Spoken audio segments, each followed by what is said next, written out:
The committee will come to order. Just over 2 weeks ago, a gunman fired shots at former President Donald Trump. This assassination attempt wounded the former president and caused the death of Corey Competore, a husband, father of two, and former fire chief, who was attending the rally with his family. David Dutch and James Copenhaver were also attending the rally and were also injured in the attack. So let me be clear. This was an attack on our democracy. Americans should be able to attend a political rally and express their political beliefs without fear of violence. And political candidates for our nation's highest office should be confident that their safety will never be compromised for their service. And although we're still learning about the shooter's motive, this attack was a shocking reminder that the threat of political violence is alive and well in our country. By all accounts, this was an inexcusable security and planning failure. And we need to get all of the facts about what happened that day and how we can ensure an attack like this is never allowed to happen again. Today's panel of witnesses leads the men and women who protect our top leaders and are investigating this crime. And I want to thank them both for being here today, as well as the Secret Service and FBI for a very productive and informative briefing with our committees last week. Today, our witnesses will help us begin to answer critical questions and get the information that we need to implement reforms that are clearly needed to strengthen security protocols for the U.S. Secret Service and the people who receive their protection. The Homeland Security and Governmental Affairs Committee has already begun that work. This discussion comes in the midst of a bipartisan investigation that Senator Paul and I have launched, in which we launched shortly after the assassination attempt took place. Our teams are still collecting critical information, speaking to law enforcement, and piecing together the details of this event. This past weekend, a bipartisan team of our investigators, along with key staff from Senators Blumenthal and Senator Johnson's office, traveled to Pennsylvania to speak with local law enforcement officials, review critical information from security officials who were working alongside the Secret Service, and to see the site firsthand. And I want to thank the incredibly brave local law enforcement officers in and around Butler County who responded that afternoon and who met with my staff this past weekend. They have helped to answer tough questions, as well as discuss in detail how the event actually unfolded. I also want to thank the owners of Butler Country Farm Show and the American Glass Research for allowing my staff and law enforcement to walk the grounds and examine the roof of the building the gunman was able to assess. We greatly appreciate your assistance. I've also requested documents along with Senators Paul, Blumenthal, and Johnson related to security preparations, intelligence gathering on potential violence prior to the attack, and detailed explanations of the security response from federal, state, and local authorities. As part of our ongoing investigation, we also seek to speak with additional federal law enforcement personnel, including Secret Service agents who were responsible for securing the event. Today's hearing is an important opportunity to ask critical questions and to begin to give the American people the transparency and the answers that they certainly deserve. There are still many unanswered questions. We need additional information about the Secret Service's advanced planning efforts, the decisions surrounding sniper and counter-sniper team use, placement, and coordination. We also need answers about what appears to be a problematic communication system that limited efforts to relay information and respond to events as they unfolded real time. And while today is focused on asking difficult questions about what went wrong, I also want to thank the men and women of the Secret Service who in an instant will lay their lives on the line to protect our nation's leaders. They have incredibly challenging jobs, and they must continue their mission no matter what our hearing and investigation reveals. I'm also grateful to our Senate Judiciary Committee colleagues for joining us in this important discussion. Given their key role in oversight of both of the agencies represented before us today, and it's very clear that the U.S. Senate is focused on a productive conversation that will generate real answers and real reforms. And I appreciate all the work from members of both of our committees to help us achieve this absolutely essential goal. I would now like to recognize Ranking Member Paul for his opening remarks.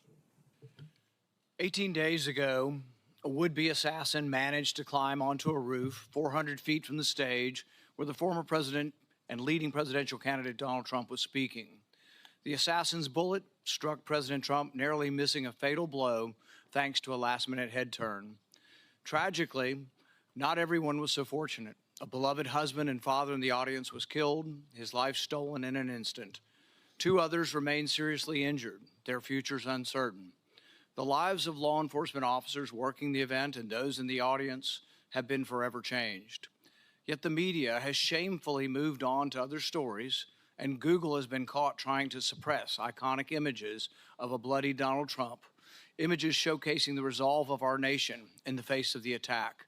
But the American people have not forgotten, and we will not forget. There is no question that this was a monumental failure by the Secret Service. They had one job, and they failed. We know that. What remains unclear is who specifically failed, how they failed, and what must be done to ensure that something like this never happens again. America deserves to know that those responsible for this failure are frankly not going to be in charge of securing the upcoming Democrat National Convention.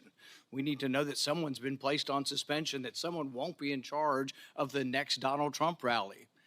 Now, I was encouraged to hear that the acting director, Rowe, has initiated a disciplinary investigation in addition to the ongoing Secret Service policy review. This is an important step.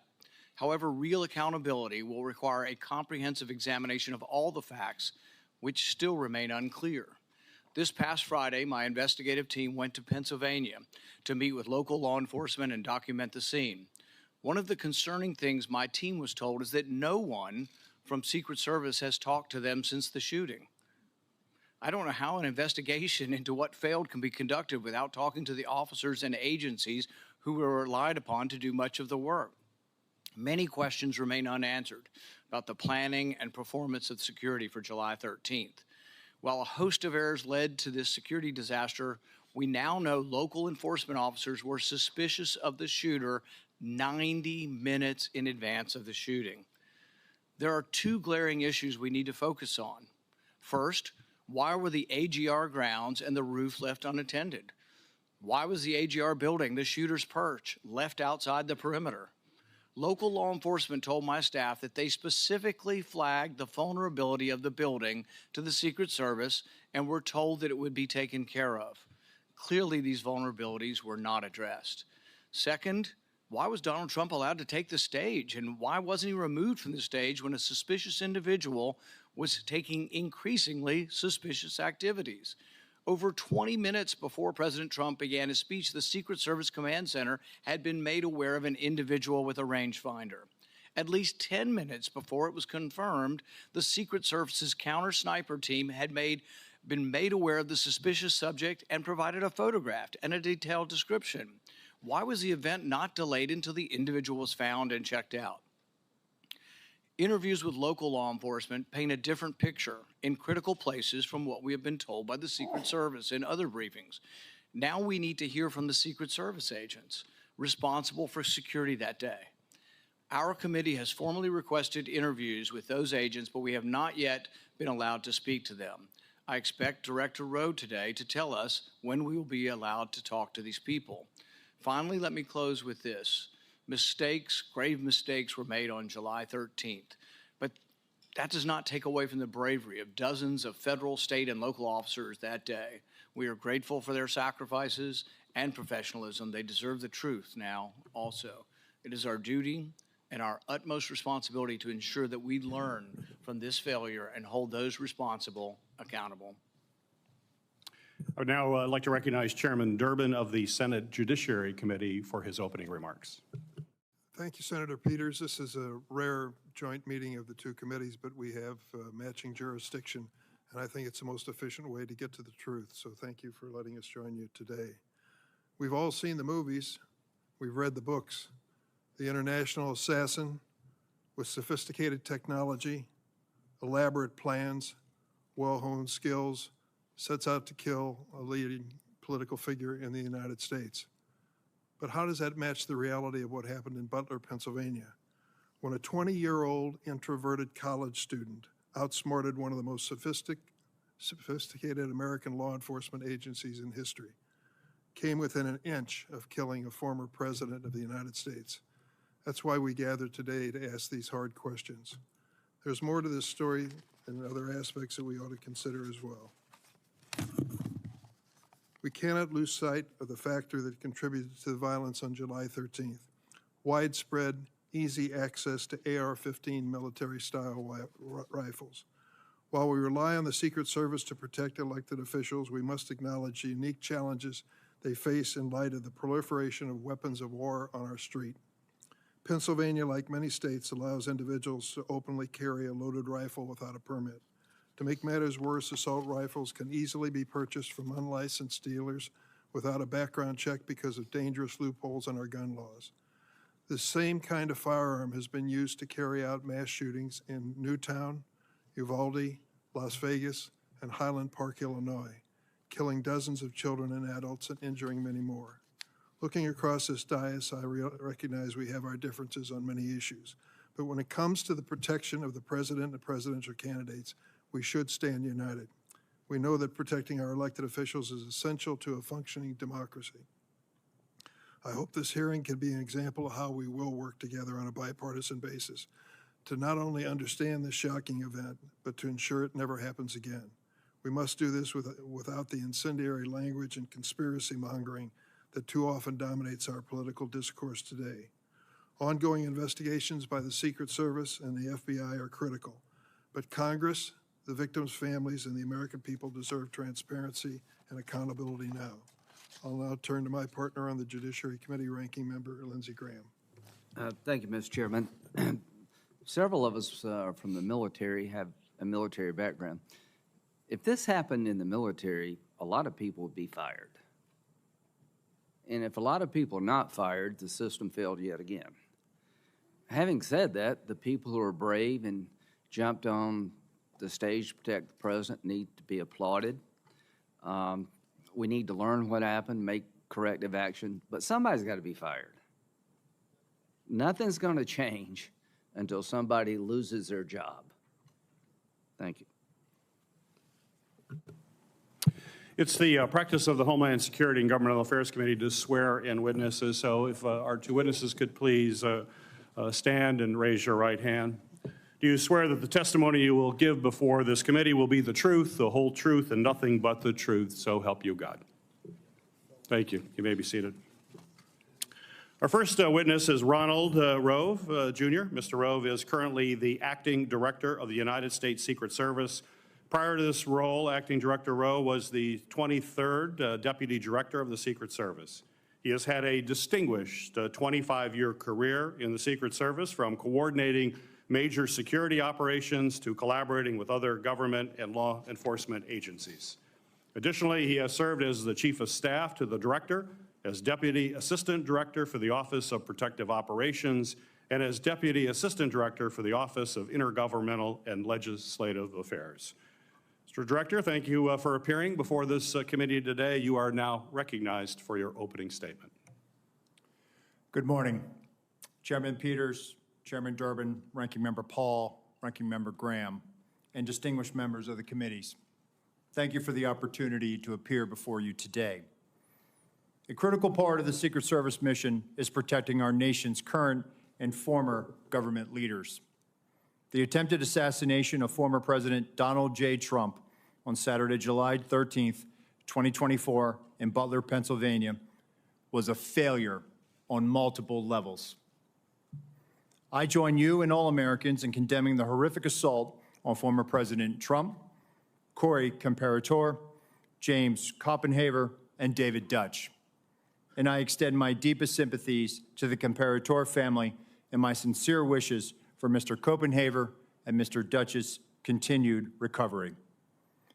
Before I begin, though, I want to commend the heroic actions of the men and women of the United States Secret Service on July 13th. Our special agents shielded the former president with their bodies while shots were still being fired, selflessly, willing to make the ultimate sacrifice without hesitation. I am extremely proud of these actions and those taken by the counter-sniper team to neutralize the threat that prevented further loss of life.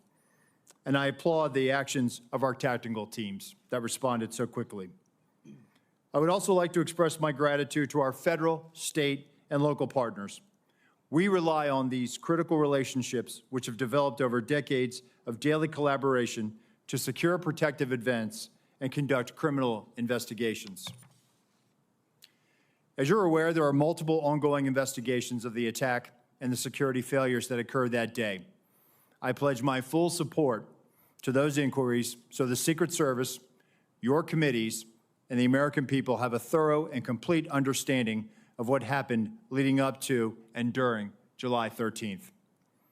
I will not wait for the results of those findings to assess where we failed that day. I have taken and will continue to take immediate steps to ensure we do not repeat those failures.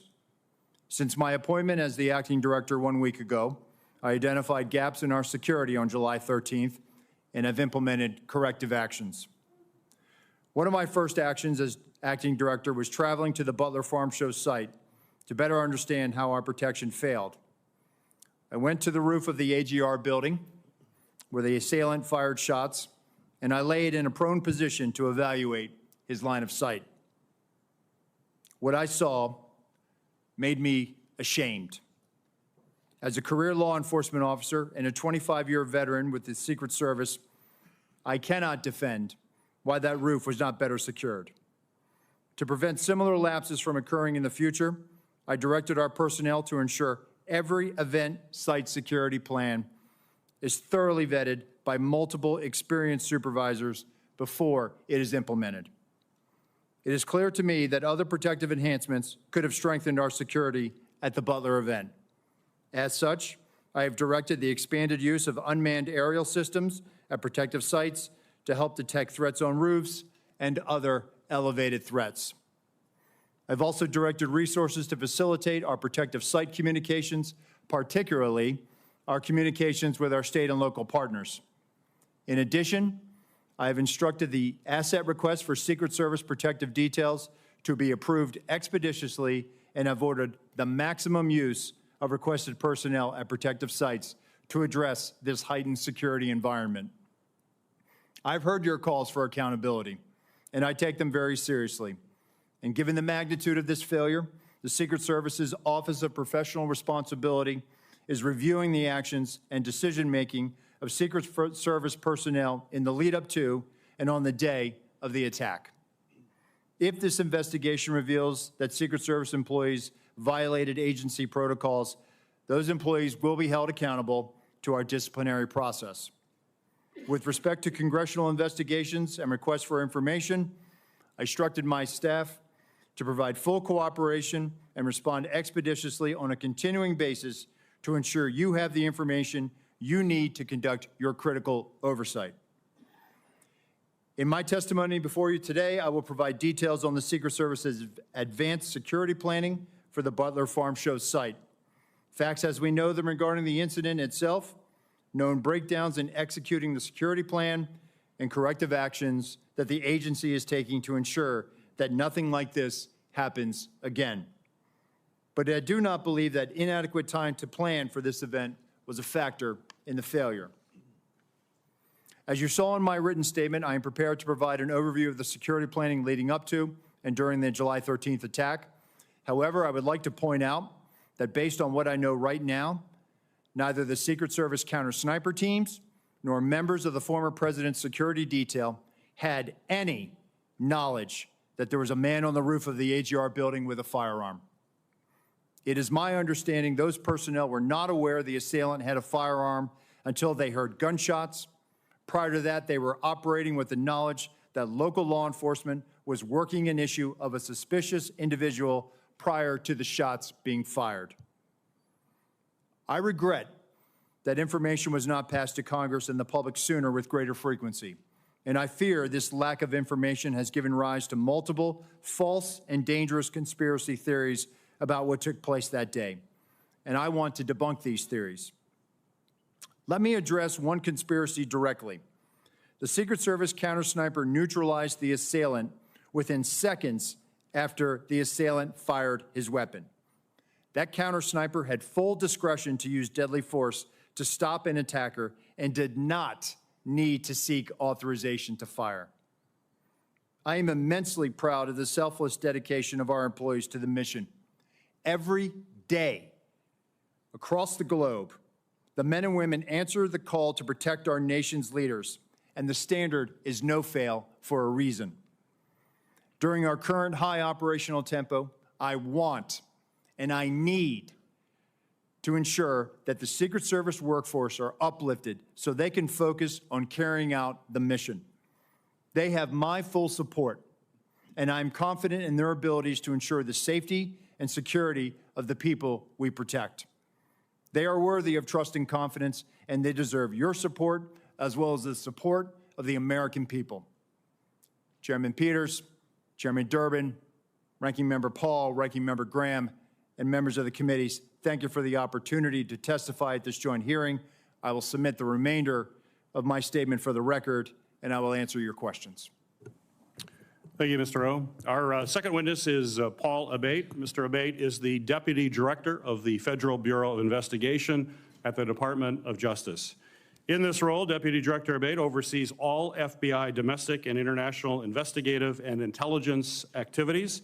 Prior to his appointment as Deputy Director, he has had a distinguished 3 decades within the FBI leading counterterrorism efforts, and most recently as the Associate Deputy Director of the FBI, where he's responsible for the management of all FBI personnel, budget, administration, as well as infrastructure. Mr. Abate, thank you for appearing before the committee here today. You are recognized for your opening remarks. Thank you, sir. Good morning, Chairman Peters and Durbin, Ranking Members Paul and Graham, and distinguished members of the committee. It is a privilege to appear before you today to discuss the FBI's investigation of the attempted assassination of former President Trump on July 13th in Butler, Pennsylvania.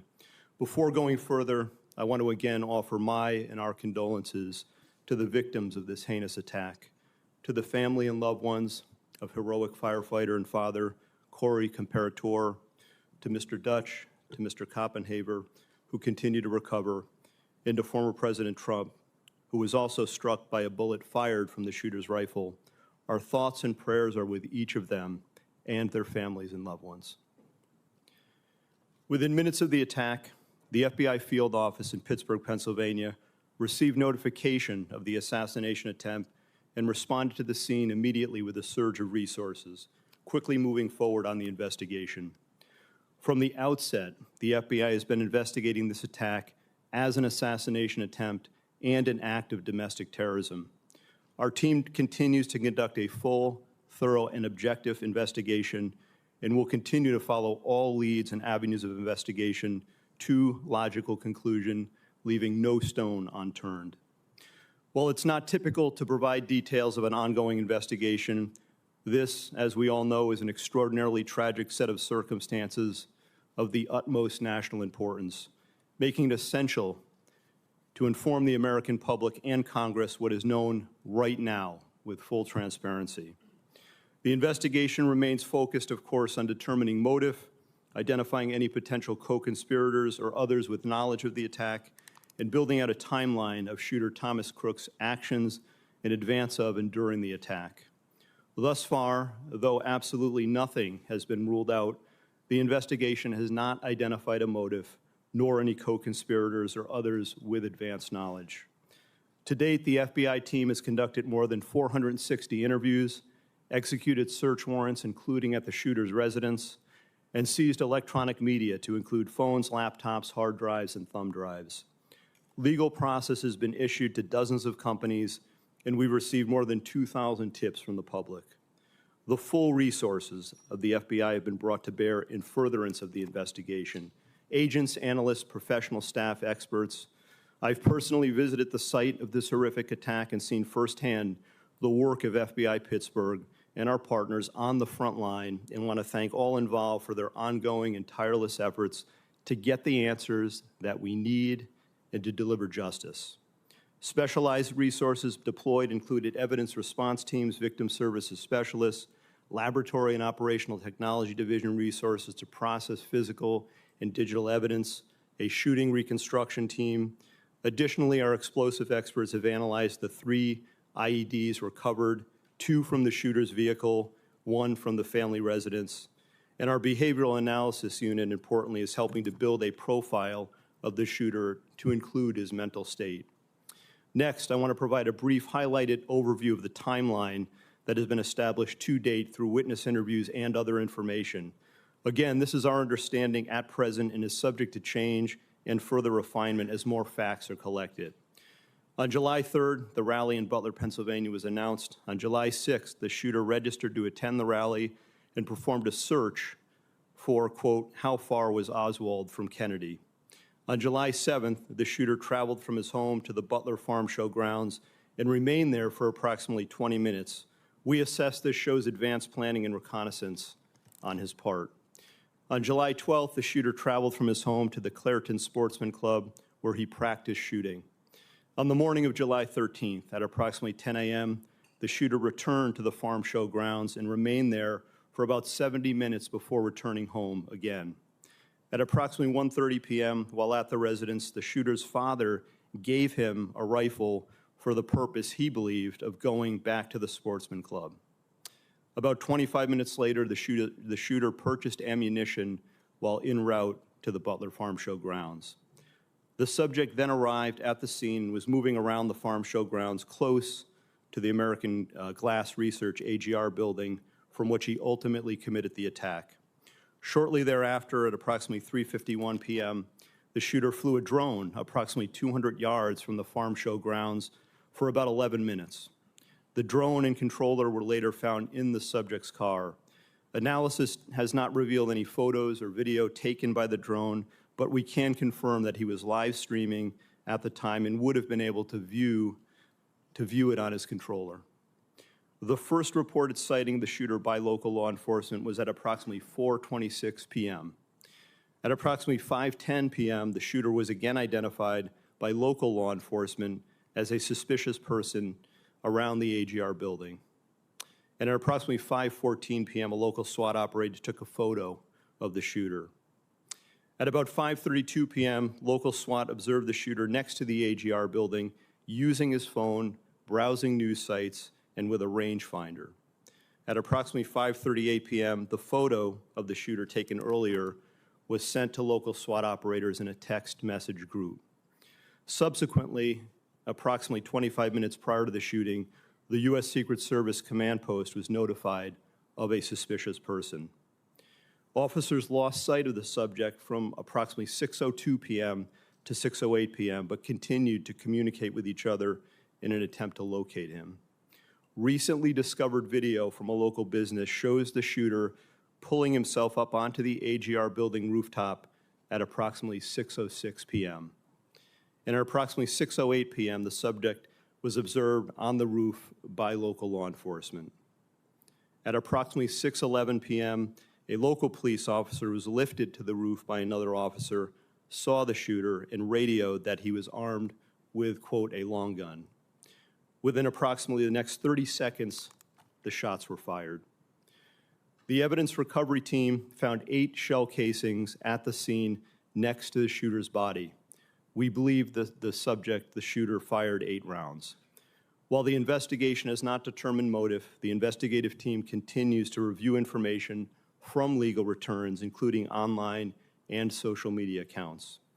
Something just very recently uncovered that I want to share is a social media account which is believed to be associated with the shooter in about the 2019-2020 timeframe.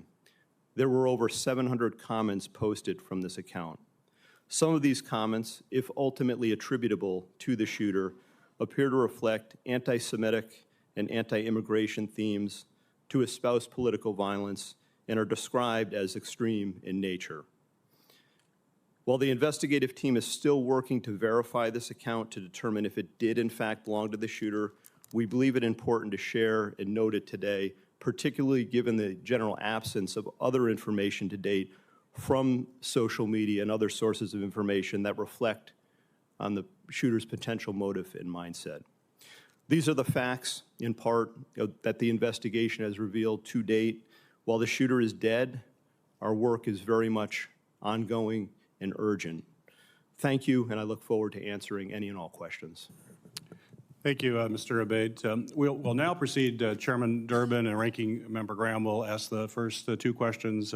I will then ask question Ranking Member Paul, and then after that, we will alternate between members of the judiciary, recognized by Chairman Durbin, and members of the Homeland Security Committee, recognized by me. With that, Senator Durbin, you're recognized for your questions. Thank you, Senator Peters. I would like to begin by making a statement. It's not in the form of a question, and you'll understand why when I say it. In 20 days, we're going to start the Democratic National Convention in Chicago. I have been briefed by the law enforcement agencies plans for security for that event. Tens of thousands of people will be there, including some of the highest ranking politicians in the United States. I trust that both of your agencies can answer in the affirmative if I ask you whether you're actively engaged in working with the development of security plan, taking into consideration the lessons of July 13th. Senator, that is 100% yes from the Secret Service. Yes, from the FBI as well, sir. We've been working on this for well over a year in preparation. I'm not going to ask for details for obvious reasons, but I do want to ask a question about the Secret Service staffing. Congress has nearly doubled the budget for the Secret Service over the last 10 years, from $1.8 billion in fiscal year 2014 to $3 billion in fiscal year 2024. Despite this large increase in funding, the number of agents in protective operations has fallen from 4,027 to 3,671 during that same time period, an approximate 9% reduction. Acting Director Rowe, what accounts for protective operations losing 356 agents over the past 10 years? So, Senator, with respect to where we are today on staffing, and then I'll address the 10-year where we were. In this year alone, we are going to end the year on the positive of 200 plus agents. That's the first time in a number of years that we've been able to do that. Part of that was gaining some efficiencies in our hiring process. But what I want to re-emphasize is that we have not dropped standards. Only 2% of every applicant actually makes it through the hiring process. We are filling our classes at the Federal Law Enforcement Training Center, and we are doing this ramp up as part of what lies ahead of us with the LA Olympics in 2028. With respect to what has happened in years prior, this is a difficult and challenging job, being a Secret Service agent. Living your life by somebody else's schedule, constantly away from your family, constantly having to meet increased operational and investigative demands, which we gladly do. But it's not for everyone. And I think there are times where people have to make tough choices and they decide to leave the agency. But that doesn't mean that they were any less of an agent or that they weren't committed to the mission, because we are all committed to being patriots and serving our country and protecting our nation's highest leaders. I think there was a variety of factors. Some of it was the pandemic. Some of it was the economy or other opportunities. We have people that are very skilled in cyber that often leave the job. Some of the protective skills that they acquire are also in demand in the private sector. But some of the mechanisms that we've put in place just in the last year is also retaining our workforce. And that's what we are focused on right now. The Government Accountability Office has determined that restaffing from these losses have been slowed due to a number of factors, including the years-long background checks for prospective agents and the assignments agents must work through before being assigned to protection. Given these constraints, what steps have you taken to improve recruitment? So we're actually putting out targeted recruitment opportunities. So we've just recently put it out for within our uniform division for our counter sniper unit, our hazardous agent medical emergency response unit, our counter assault team on the special agent side. So we're actually trying to gather the best and the brightest. And And I will tell you that we are having great success with a lot of these vacancies. But what I want to reiterate is that, for example, on the counter assault vacancy, we had 700 applicants that applied for this. Really what we will glean after they make it through the process, and they have to be able to hold a top secret SCI clearance, will be, if we realize 15 out of that tranche, that's a 2% pass rate. So it is very competitive, and we are trying to make sure that we are getting the best and the brightest without dropping standards. One last question for either one of you. What is the purpose of a rangefinder? And once this assassin was identified as using a rangefinder, wasn't that proof positive that he was a dangerous individual? So I'll say, Senator, that obviously somebody is trying to determine where they are in proximity to a location, a fixed location. I'll defer to my colleague here, but I believe it was a recreation or sports related. I thought I had read that it was a golf range finder. Nonetheless, it still would have provided him the ability to provide the distance that he was away from his intended target. Wasn't that enough? As far as raising suspicion, Yes, I think he was identified as being suspicious by local law enforcement. and nothing happened. Well, I know that local law enforcement was attempting to locate him. Thank you, Mr. Chairman. Ranking Member Graham. Thank you. Let's go back to the resources. Do you need more money? Senator, listen, there is a single branch, a single agency in the executive branch that that needs more money. Everyone would take more resources. We've had a great relationship with the Department of Homeland Security, the Office of Management and Budget. Do you feel constrained to ask for more resources by anybody? No, sir, we don't. And actually, we have a great relationship with our appropriators and obviously the authorizing committees, and they have always looked out for the Secret Service. So I would encourage you to think big when it comes to resourcing the department in light of what happened here. At the time of the shooting, the Iranians were threatening high-level American officials, including President Trump, right? Senator, it's widely Is that known. right, FBI? Yes, Senator, that's 100% correct. Did that factor into the security footprint? So, Senator, what I will say is that it is widely known that the Iranians do not like us. I would refer you to the National Well, it's not Security. that they don't like us. They threatened to kill certain people, Yeah. and they named them. Correct, sir. But I can't publicly It's comment. not like, I hate America. I'm going to kill these 3 guys. Right. I cannot publicly comment, sir, on. Well, they publicly comment on it. I mean, it's not But what Senator, you what think. I'm trying to say is I cannot publicly comment Okay. on what Fair enough. intelligence, but I can enough. assure you that we do a threat-based protective model. I'd like to have that model provided to the committee. Could you do that? Yes, sir. Could you also give us the protocols that are in place to secure a site like this? Yes, sir. Okay, thank you. One, the protective detail around President Trump, I know them all very well. They're brave men and women. And these questions is not to belittle anybody. They're trying to find out how the system fails so badly. You say you're not reluctant to ask for more money. What do we need to do to make it easier to hire people without lowering our standards? I mean, I know it's a hard job. Can we do anything to help you? So I think we're willing to take that back, sir. I think we're working on our time to hire. We've Well, if you actually- had more people, you'd have more time off. That's true, sir. Yes. Okay, well, let's get more people, more time off. These are tough jobs. I mean, people on this committee know. Yes, I don't sir. know how they hold a family together doing what they're doing. It's the military really on steroids. The encrypted app. Paul, can you tell us about these apps? Have they been broken into? The guy had some apps that were encrypted. I think we've experienced a range of returns on this. Some of the applications that he was using online were encrypted, in nature, some of the email accounts. Have we that he broken possessed. into them? We've received returns. There are some that we have not been able to get information back because of their encrypted nature. Is That there any in way fact to true. solve that problem?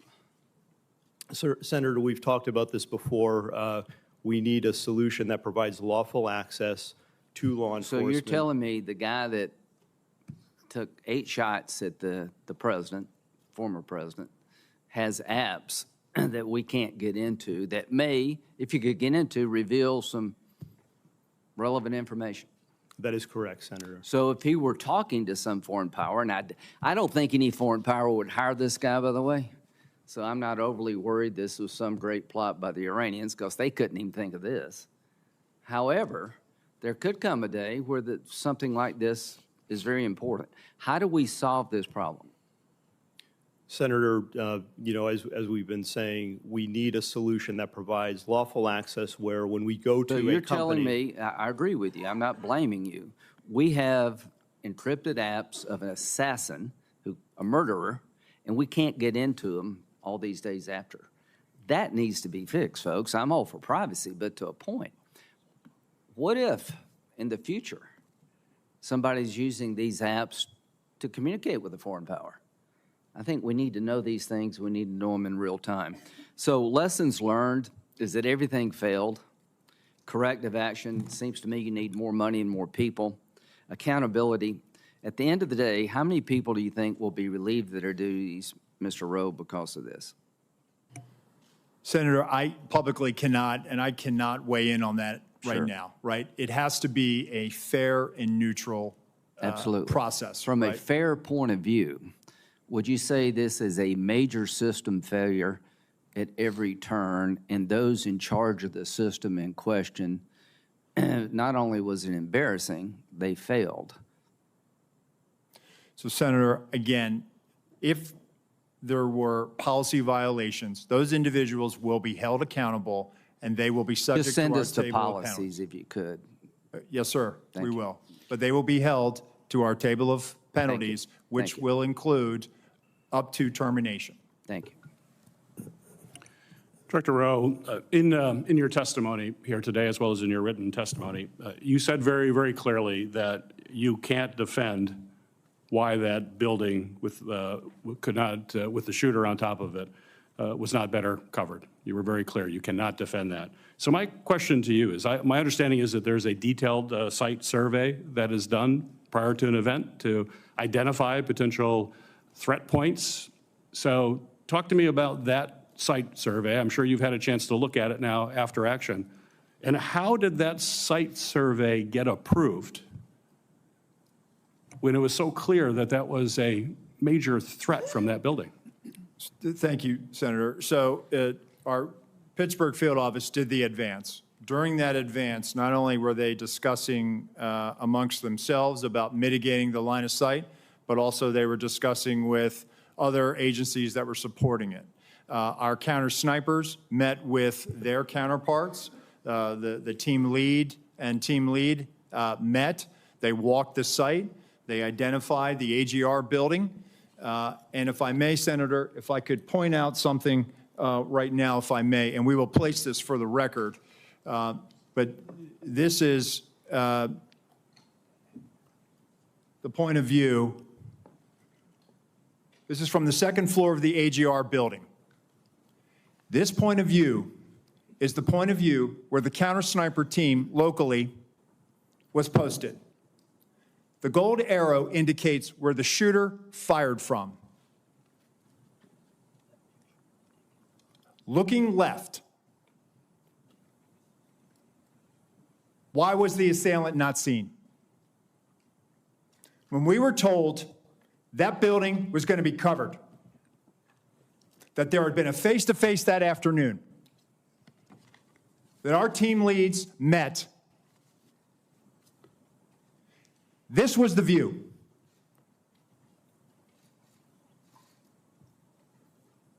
Let me show you another view, Senator.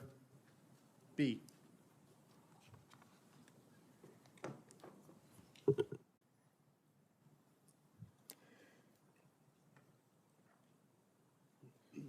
This view is a reenactment by one of my agents. laying flat.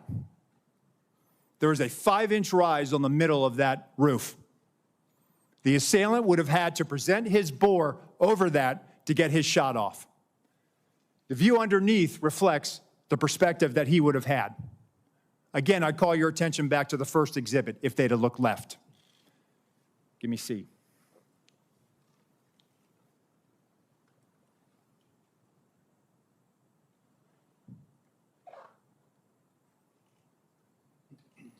This is what our counter-sniper team saw. Shooter, no elbows. You barely make out the crown of his head. Below it, the assailant up prone. And let me just tell you, our counter-sniper, this individual, I know him. I consider him a friend. He has covered me operationally in conflict zones. And when I did my time on the president's detail, he exemplifies the courage, the skill, and the ability to respond under great stress in such short time to neutralize a threat and prevent further loss of life. Getting back to your question, Senator, these were discussions that were had between the Pittsburgh field office, the local counterparts, and everyone supporting that visit that day. And that's why when I laid in that position, I could not, and I will not, and I cannot understand why there was not better coverage, or at least somebody looking at that roof line when that's where they were posted. Director Rowe, the Secret Service, state and local law enforcement were on multiple communication channels, is my understanding, during that time. And as a result, local law enforcement was only able to call in to a state command center that was then relayed from the Secret Service. There seemed to be a recurring issue in emergency situations that we're finding with the federal government, that there's not a seamless way to communicate, particularly if you're relying on local law enforcement to deal with what was clearly a major vulnerability. Local law enforcement in Butler told my staff that they had no way of communicating directly with the Secret Service. And if I listened to Mr. Bates saying there was about a 30 seconds between when the local law enforcement reported that there was a man on the roof with a gun, 30 seconds, if it's communicated directly to a counter sniper team, would that be enough time to react prior to the firing of those shots? Senator, if we'd had that information, they would have been able to address it more quickly. It appears that that information was stuck or siloed in that state and local channel. I will tell you, though, that there were our tactical elements did have, not only did they have embeds from Butler County ESU with them, but they also had radios on the tactical net. It is troubling to me that we did not get that information as quickly as we should have. We didn't know that there was this incident going on, and the only thing we had was that locals were working an issue at the 3 o'clock, which would have been the former president's right-hand side, which is where the shot came. Nothing about man on the roof, nothing about man with a gun. None of that information ever made it over our net. So that will change? Yes, sir. We are working right now to figure out the interoperability and also make sure that we do have access to those channels, whether through the counterpart system or some other means. Very good. Ranking Member Paul, you're recognized for your questions. Director Rowe, I'm encouraged by your attitude and what you brought here today, what you've talked about as far as immediate changes that you've made, and I hope you'll follow through with that. I'm encouraged by the fact that you acknowledge that it's indefensible that the roof was unattended. Would you say the roof being unattended breaches standard protocol for setting up a security perimeter?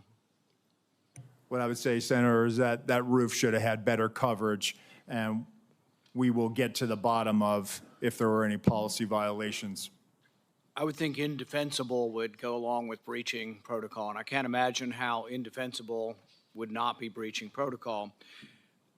What I would caution, though, is that I sense, and you're the Secret Service, and these people are your friends, and they are heroic people who do good things, that we can't let our friendships blind us from responsibility.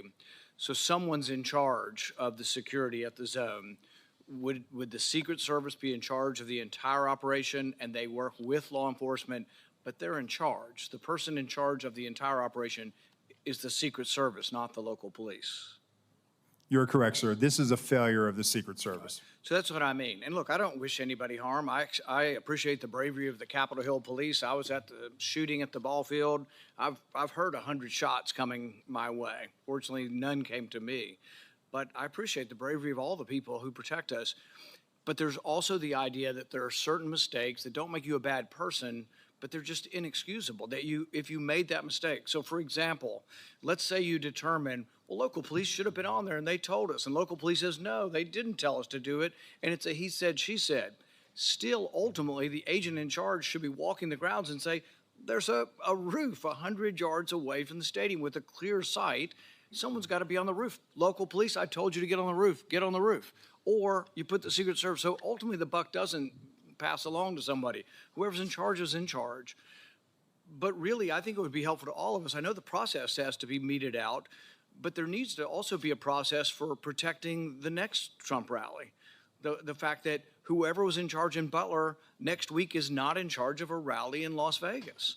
And so I think you really should say that. You should simply say that the leadership from that event is going through a process, but until that process, they won't be in charge of the Democrat National Convention. That would reassure a lot of people that they won't be in charge of security until it's determined. Can you tell us something to that accord? Yes, sir. So I can tell you that the team planning the Democratic National Convention, that is a national special security event. That team has been on the ground. That's from D.C. With support from our Chicago field office. But I just want to reiterate that our Pittsburgh field office staff, they are wearing this harder than anybody right now in the Secret Service. Right. They feel completely demoralized. And what I'm trying to do is also let them know that, listen, they need to be focused on the mission at hand.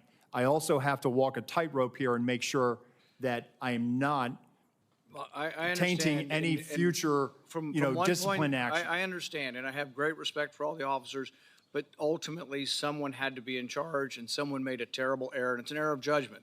The big error is the roof. But another big error is we have 90 minutes of a suspicious person. Now, Senator Durbin mentioned the rangefinder.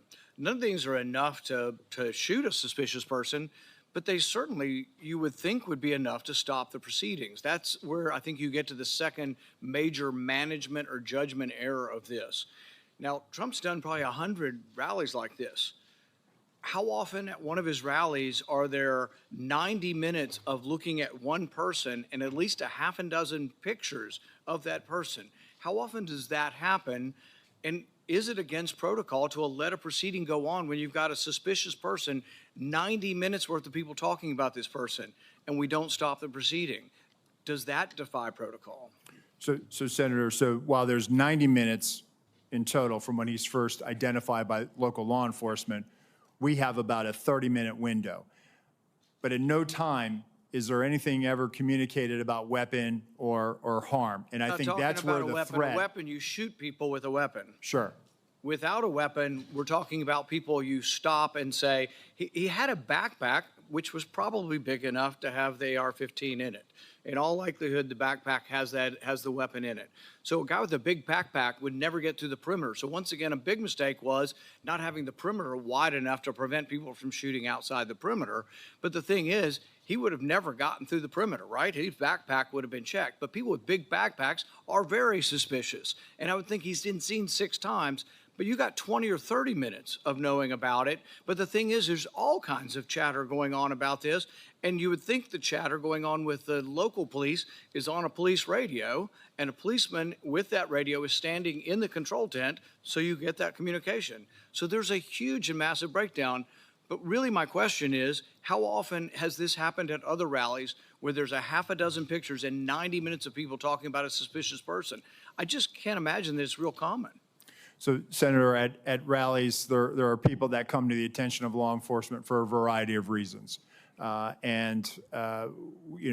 they come to our attention for some other activity that might, put it a little bit, hey, we probably need to go check that individual out. This happens, and that's why we attempt to locate them. That's why it's important for us to try to find them. And it's important to have the information. And so local law enforcement did their very level best to try to locate him. They did provide us the photos 30 minutes prior. It just, he evaded any detection by law enforcement. But once again, it's the overall person in charge. It's a terrible breakdown. It's a terrible management decision not to have stopped it. There was a chance to stop the proceeding, and the question is not whether there's enough information to take down an individual. It's a much lower standard to say, hey, we're going to wait until we get this individual.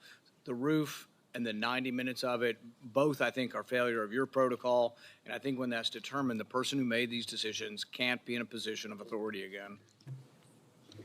Senator Klobuchar. Thank you very much. Thank you to all of you for holding this hearing. I appreciated Director Rowe when we had the classified briefing, and also today, taking responsibility for the agency and your own personal emotion and reaction to your visit and what had gone wrong.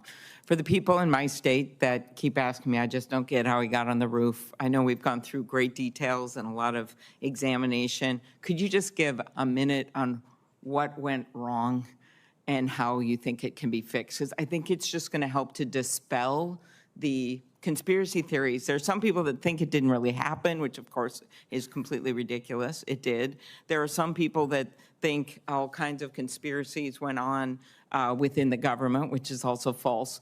But could you just tell them what went wrong so they understand? Yes. No, thank you, Senator. I thought long and hard about this. I think this was a failure of imagination, a failure to imagine that we actually do live in a very dangerous world where people do actually want to do harm to our protectees. I think it was a failure to challenge our own assumptions, the assumptions that we know our partners are going to do everything they can, and they do this every day. But we didn't challenge our own assumptions of, we assume that someone's going to cover that. We assume that there's going to be uniform presence. We didn't challenge that internally during that advance. So moving forward, I've directed that when we're talking to people and we're making requests, we are very specific about what we want. We are providing explicit instructions on exactly what our expectation is and what we need them to do and what we want them to do. That's the only way that we're going to be able to move forward beyond this. And let me just tell you that our state and local law enforcement partners are the best. So this belief that somehow they are less than federal law enforcement or they're less than the Secret Service, they're out there patrolling communities every day. They're the ones out there going into hazardous conditions every day. They know their communities. They have the ability to enforce state and local laws. Our advanced agents do not. Right. We need them, and we need them to be partners with us, and I think we need to be very clear to them, and that may have contributed to this situation. Yeah, appreciate that. I have the same respect. Next, one of the things you mentioned to me was, and to all of us, was in this other briefing, was just the texting protocol. And I think a lot of us think about this in non-security settings, about how people are just texting all the time instead of talking, and how it takes our eyes off, in your case, the target. Could you talk about what might have gone wrong there and how you think things could change when the hope is that their eyes are constantly on the scene and on the potential targets and risks? Thank you, Senator. So, again, we need people focused on the problem or on their area of responsibility. It was great that there was a text chain, but that communication needs to go over the net. It needs to go over a radio channel so that everyone has situational awareness of it. The point I was making in the closed door briefing is that we have to get to a point now where we are using our radio systems to have that collective awareness of this. I think, one of the things that I've directed is that in addition to the interoperability, we're going to roll out common operating picture, a common operating platform that we utilize for national special security events. We have the ability to roll that out to the field that has a Blue Force tracker in it that's able to, where you can put where all your state and local assets are, where our federal assets are.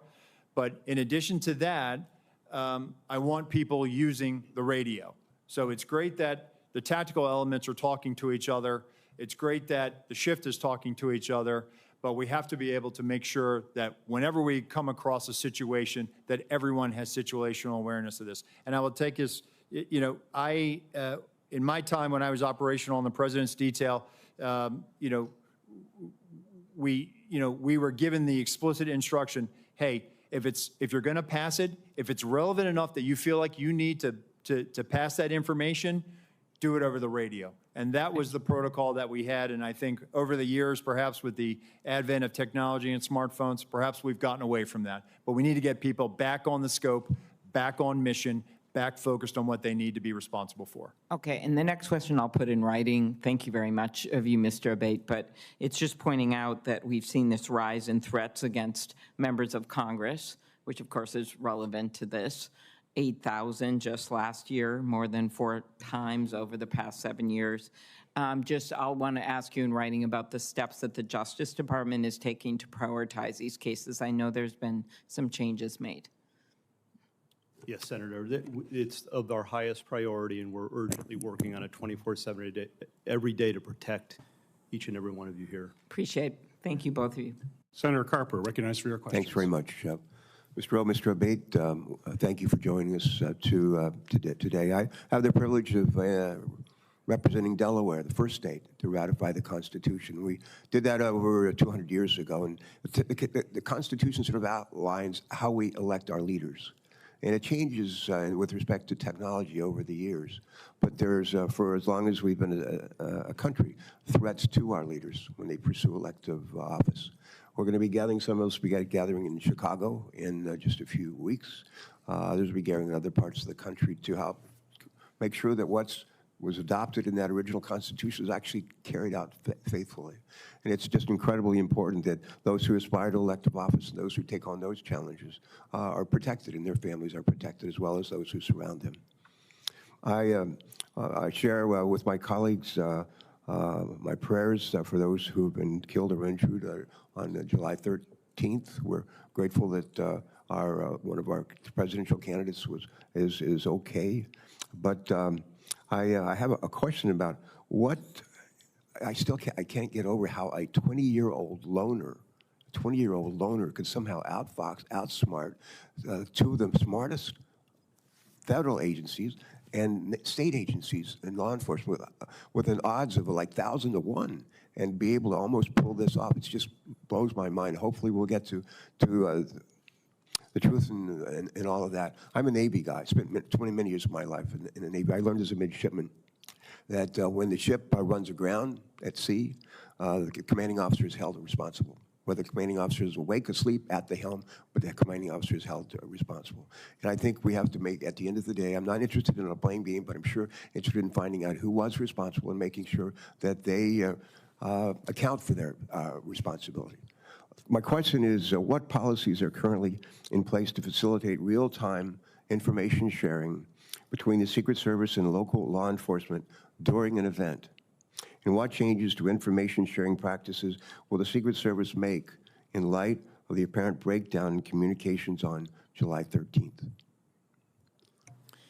Thank you for that question, Senator. So we're looking at our procedures. We rely on a counterpart system.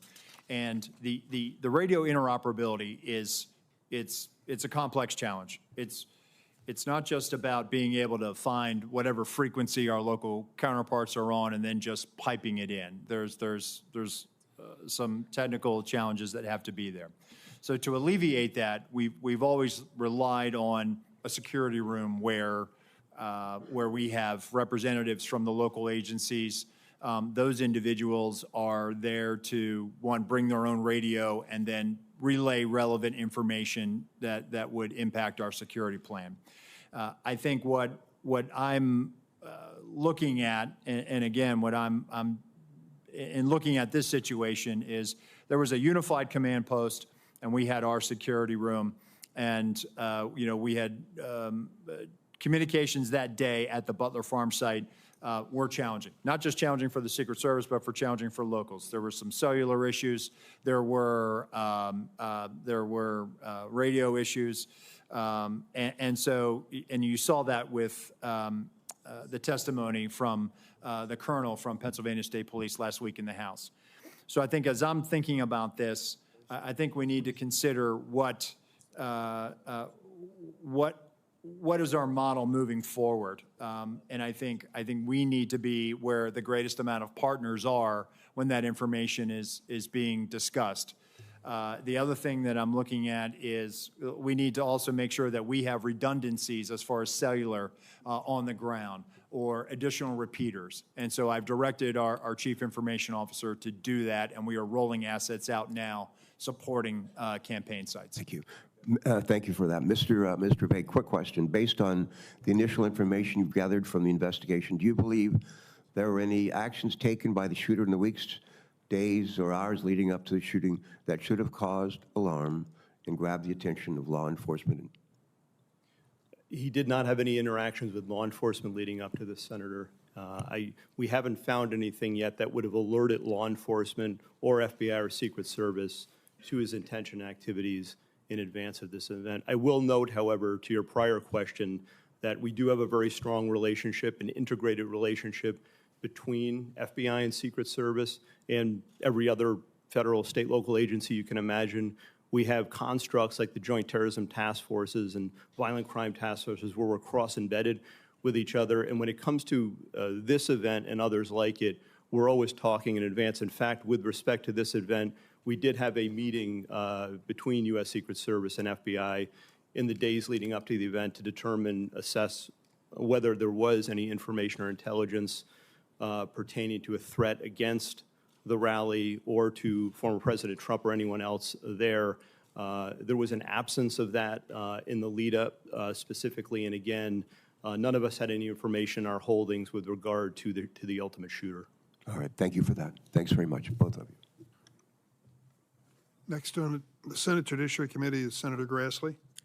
Mr. Chairman, I'd like to introduce my oversight letters and investigative documents into the record. This is information I've already made public. Without objection. Okay, thank you. I'd also like to call my colleagues' attention to a legislation that Senator Cortez Matos and I've introduced would require Senate confirmation of the Director of the Secret Service. I think this is very important because no other agency has a no-fail mission. Mr. Rohr, in your written testimony, you stated that that to prevent similar lapses like the one on July 13th from happening again, you'll ensure every event site security plan is thoroughly vetted by multiple experienced supervisors before it's implemented.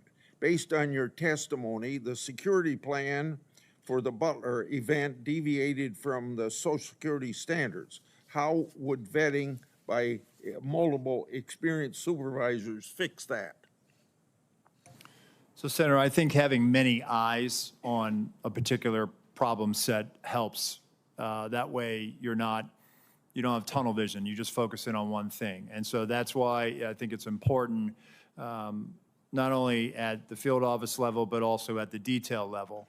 And part of what we had started doing with the former president's detail is having them send out site agents, having them send out supervisors. And I think having that collaboration and having additional eyes to examine the problem will make sure that we're not missing anything. And I think I want that surety for myself.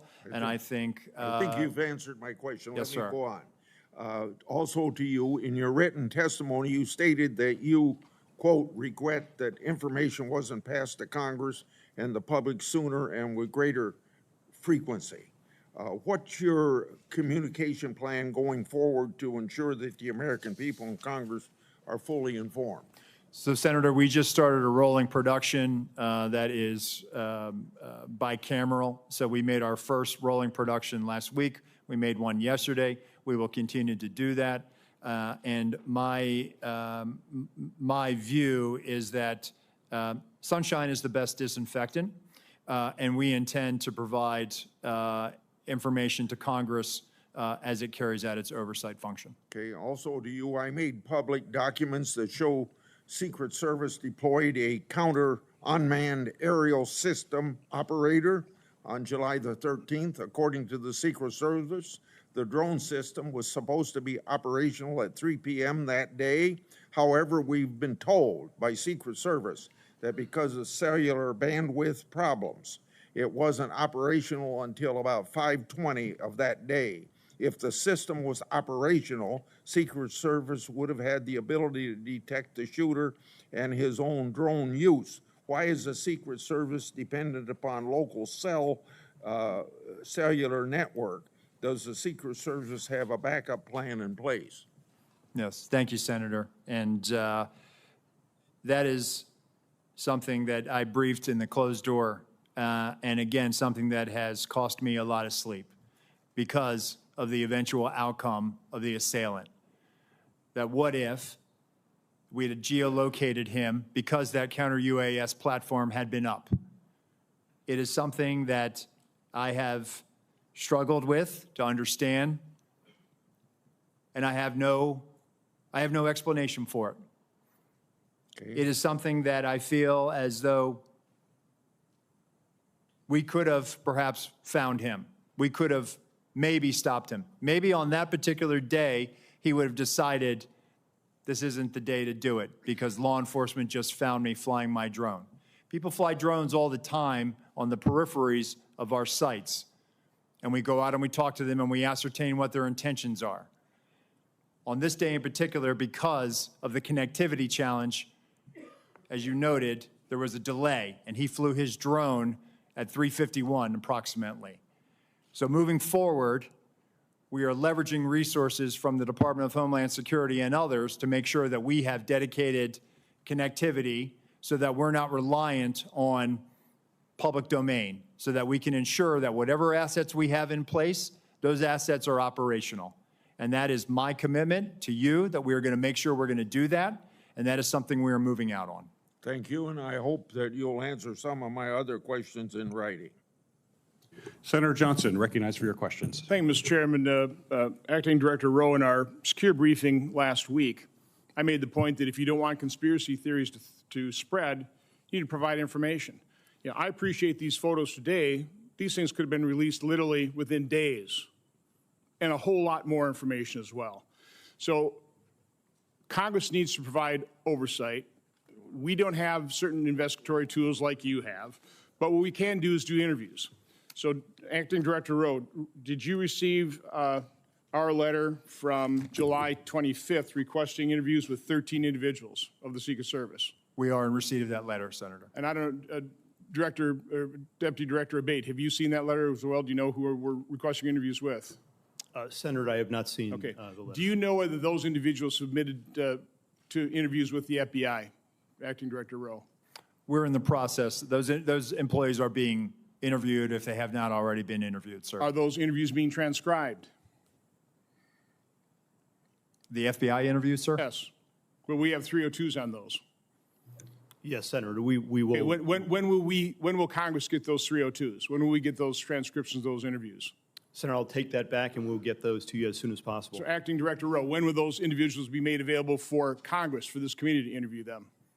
Senator, we'll make them available. How soon? Because memories are short, they can be influenced by events. We need these transcribed interviews as soon as possible. We will get that done, sir. Does the Secret Service use encrypted communications at events? On our radio nets, we do, sir. Are those memorialized? Are those saved? The radio traffic from Butler, we did not have recordings. Do you normally? Not on the road outside of D.C. or outside of a presidential or vice presidential stop. So communications between Secret Service agents will not be available like we've gotten the communications from local law enforcement. I'm sorry, Senator. So we're not going to be able to get those communications. You didn't save them. No, sir. Which is very unfortunate. It is, sir. And moving forward, I've directed that we will now start recording those so that we will have them moving forward. And by the way, I'm going to ask for a number of things at the very end to be entered in the record, but one of my preliminary findings is that the Secret Service did not attend the 9 o'clock briefing the day of the event. In your testimony, you said that a site briefing was conducted with Secret Service personnel and law enforcement partners supporting the event. Those both can't be true. So local law enforcement do not believe Secret Service was present at the 9 o'clock briefing. Were they, or were they not? So, Senator, with respect to the snipers that went on national television and gave an interview and said that they did not get a briefing from the Secret Service, they were supporting through mutual aid, and our personnel briefed the tactical team leader was leading that element that was providing this counter sniper. Acting Director Rowe, you said that the Secret Service provides explicit instructions to the locals. Were explicit instructions provided to cover the roof of the AGR building and locals just not follow it, or were those explicit instructions not provided? It's my understanding what was communicated is that the locals had a plan and that they had been there before. So an awful lot of the chatter on social media has to do with is there partisanship in the Secret Service, providing coverage for some individuals and none for others, about Secret Service coverage or additional coverage enhancements being denied. Was there ever requested additional coverage for Mar-a-Lago? Senator, we have provided additional resources to the Mar-a-Lago residents. Was coverage asked for and denied ever? I'll have to research that, Senator, but I'm happy to tell you we have made significant investments since the former president has left office. Over $4 million of technology, resources, and alarms. Documents will Yes, come sir. out eventually to make the point one way or the other. This is an important piece of information that Congress needs to have. Senator, we'll make those available there- to you, the investments we've made. There's a report today by Susan Crabtree of Real Clear Politics saying that you denied sniper coverage outside of driving distance to D.C. Is that true? That is a false statement, sir. Well, that is incorrect. That is incorrect. Okay, I mean, that's the kind of information you need to refute with documentation. Deputy Director Abate, you said this is an assassination attempt and domestic terrorism. It's obviously assassination attempt. Why make the distinction? What is different about that? We think it's important to cover all the possibilities here in the reality of what we're dealing with and what we've all seen, Senator. And we've learned lessons from the past. The tragic shooting at the baseball field was referenced here.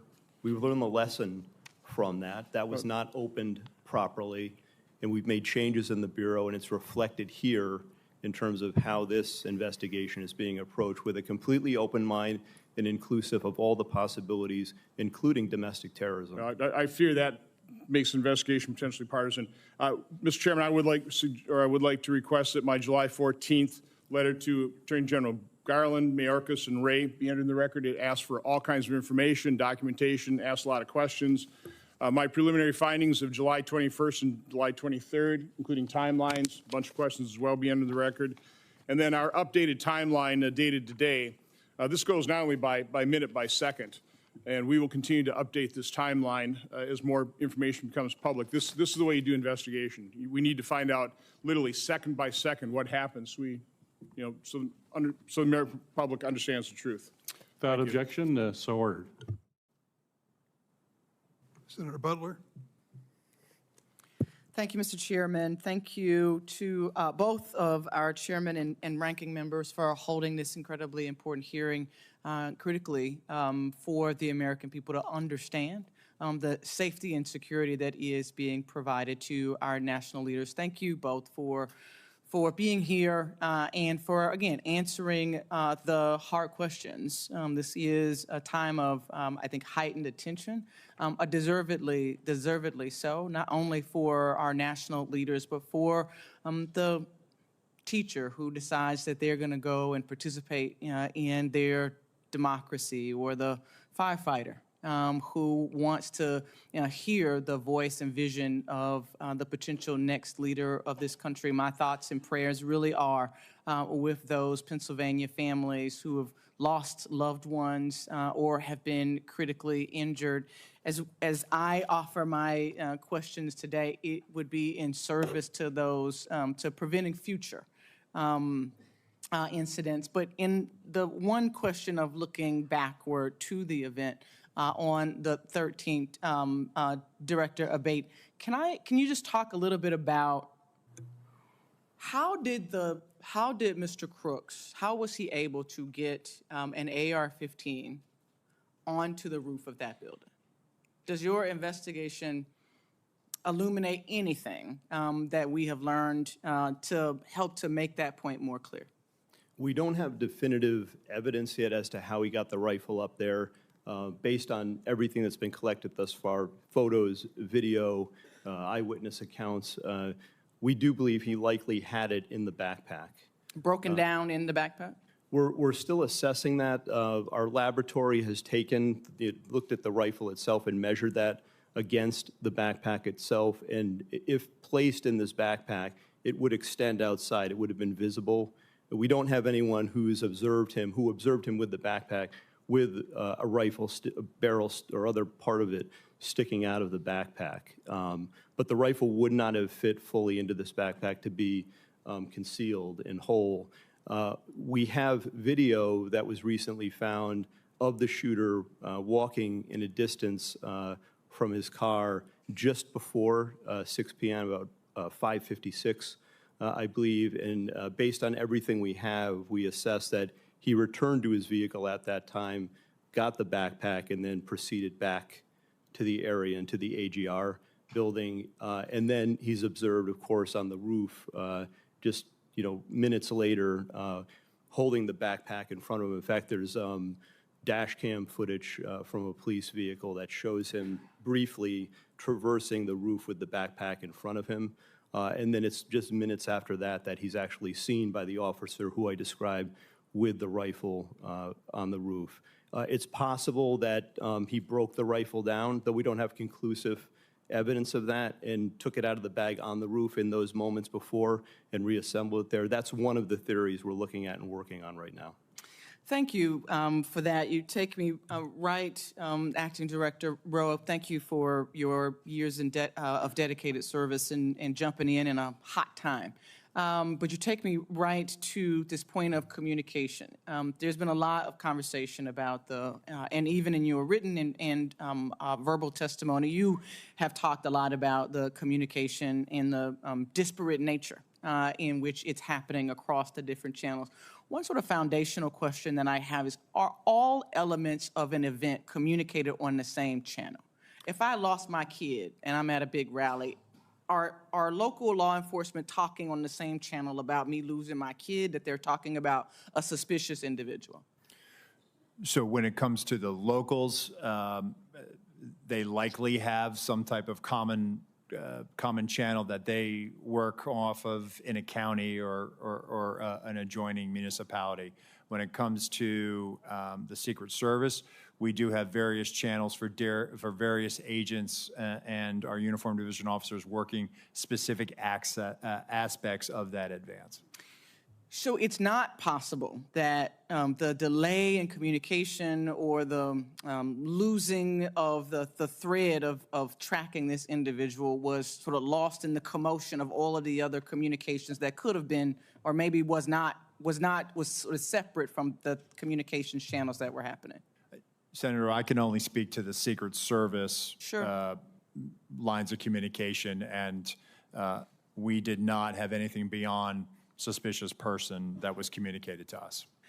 Last question really quickly, because I'm out of time, but Acting Director, was there any communication with the Secret Service that was talking directly with the former president's detail? That feels like there's been some question by colleagues about why the call wasn't made to delay the event. Help us understand the communication that either was or was not happening directly with the former president's detail to make the call to delay 10 minutes. We've all been to these events. They never happen on time. But to delay while this was being investigated. So the detail, they were operating on their net, which our security room was monitoring.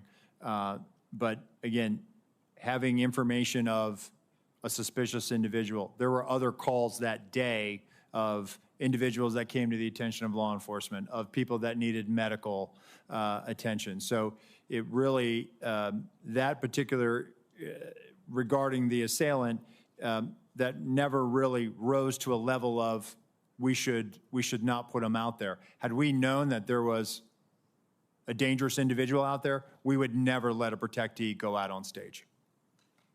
Thank you, Mr. Chairman. Senator Hessen, recognized for your questions. Well, thank you very much, Mr. Chairman. I want to thank you and Chairman Durman and the ranking members for holding this joint hearing today. And thank you to our witnesses, not only for being here, but for your careers of service to our country and to the men and women you lead. I am really grateful that former President Trump is safe and extend my sympathies to the family of Corey Comparateur, who was fatally shot at the rally, and my sympathies to everyone who was injured. On July 13th, major failures nearly led to the assassination of a presidential candidate who is also a former president of the United States. The Secret Service has to be fully transparent about how this happened and how it's going to change moving forward, understanding there's also a need to balance Congress's engagement in oversight with allowing law enforcement to conduct an ongoing criminal investigation. I want to thank the agents of the Secret Service for selflessly acting to protect elected officials and their families and our former presidents. We're grateful for their sacrifices and their service, and I want to thank all law enforcement, and particularly law enforcement officers and first responders who worked to minimize harm to the crowd on July 13th. Mr. Rowe, I want to start with you. New Hampshire hosts many political rallies. Protecting the speakers and attendees at these events requires extensive coordination between state and local law enforcement, the Secret Service staff, and obviously campaign event staff. As a former governor, I've experienced some of the challenges that this type of coordination can create, but we know that this coordination is really essential to public safety. It's clear that there were significant coordination failures on July 13th. You told us earlier that the local SWAT team told the Secret Service that local law enforcement had eyes on the AGR roof. But there are reports that members of a local SWAT team never met with the Secret Service in the days before the Butler rally. What steps does the Secret Service take prior to political rallies to ensure that the agency is effectively coordinating with the candidate security details, with state and local law enforcement, and with campaign event staff? So as part of the advance process, Senator, as happened in Butler as well, there's a police meeting, and basically that initiates the advance. That's bringing in all the not only emergency management officials, but all the state and local law enforcement agencies that may have aspects of supporting or assisting in that advance and on that visit. The focus of that police meeting, one, is to exchange numbers and business cards, and then coordinate times for walkthroughs. There were walkthroughs of the Butler Farm site with local law enforcement agencies that were supporting that visit. And that was directly as a result of having that police meeting to begin the process of figuring out, dividing up the labor areas of responsibility. So what you're telling me is that at that meeting, the Secret Service, the first meeting led to the walkthrough that the Secret Service does with local law enforcement, and that at least some members or directors of the local SWAT team would have been part of that process? Well, as I understand it, the Beaver County, they were seconded to assist Butler, but the Butler ESU team were part of the advance process. Okay. How many agents did the Secret Service provide to plan and secure this event, and how many people from state and local law enforcement agencies supported the security of this event? So in totality, between law enforcement, state and local, and federal, there are 155 personnel at the Butler Farm site that day. All combined Secret Service, it's in the 70s. And then we had support from Homeland Security investigations that were providing post standers. And then we had approximately 70 or so various Pennsylvania state law enforcement. Okay, thank you. I want to go to one other issue before my time expires. You've talked today and in our secure briefing about the interoperability of the Secret Service's counter-drone capability, that it failed early on, and so it didn't catch the drone flown over the site by the shooter. First, what changes are, you've addressed this a little, but what changes is the Secret Service making to ensure that it has backup technology? But also, what efforts did the Secret Service undertake to coordinate with other law enforcement regarding anti-drone capability at the rally site? We're working to determine that right now, Senator. We're getting the redundancies in place. Counter-UAS authority, it is a little complex. State and locals don't necessarily have this ability to do that. And it does require coordination with the FAA because it could impact commercial travel. Okay, thank you. And Mr. Chair, I'm just going to follow up, and I think one of the things that you're hearing from a lot of folks, but I'm not sure we're really clear on yet, is how is it that somebody who clearly is arousing concern from law enforcement isn't identified as suspicious, and how is it that that information doesn't get to the president, the former president's detail? So I'll follow up in writing. Thank you. Senator Cornyn? Thank you, Mr. Chairman. Director Rowe, can you explain why the shooter's drone worked? Because there was no counter-UAS present, sir. Well, you had a drone system, but you had bandwidth problems. The bandwidth apparently was adequate for the shooter's drone, but not for the Secret Service. Can you explain that? I have no explanation for it, sir. We also know that in the military context, electronic warfare or jamming capabilities are commonly used on the battlefield. Does the Secret Service have jamming capabilities or drones?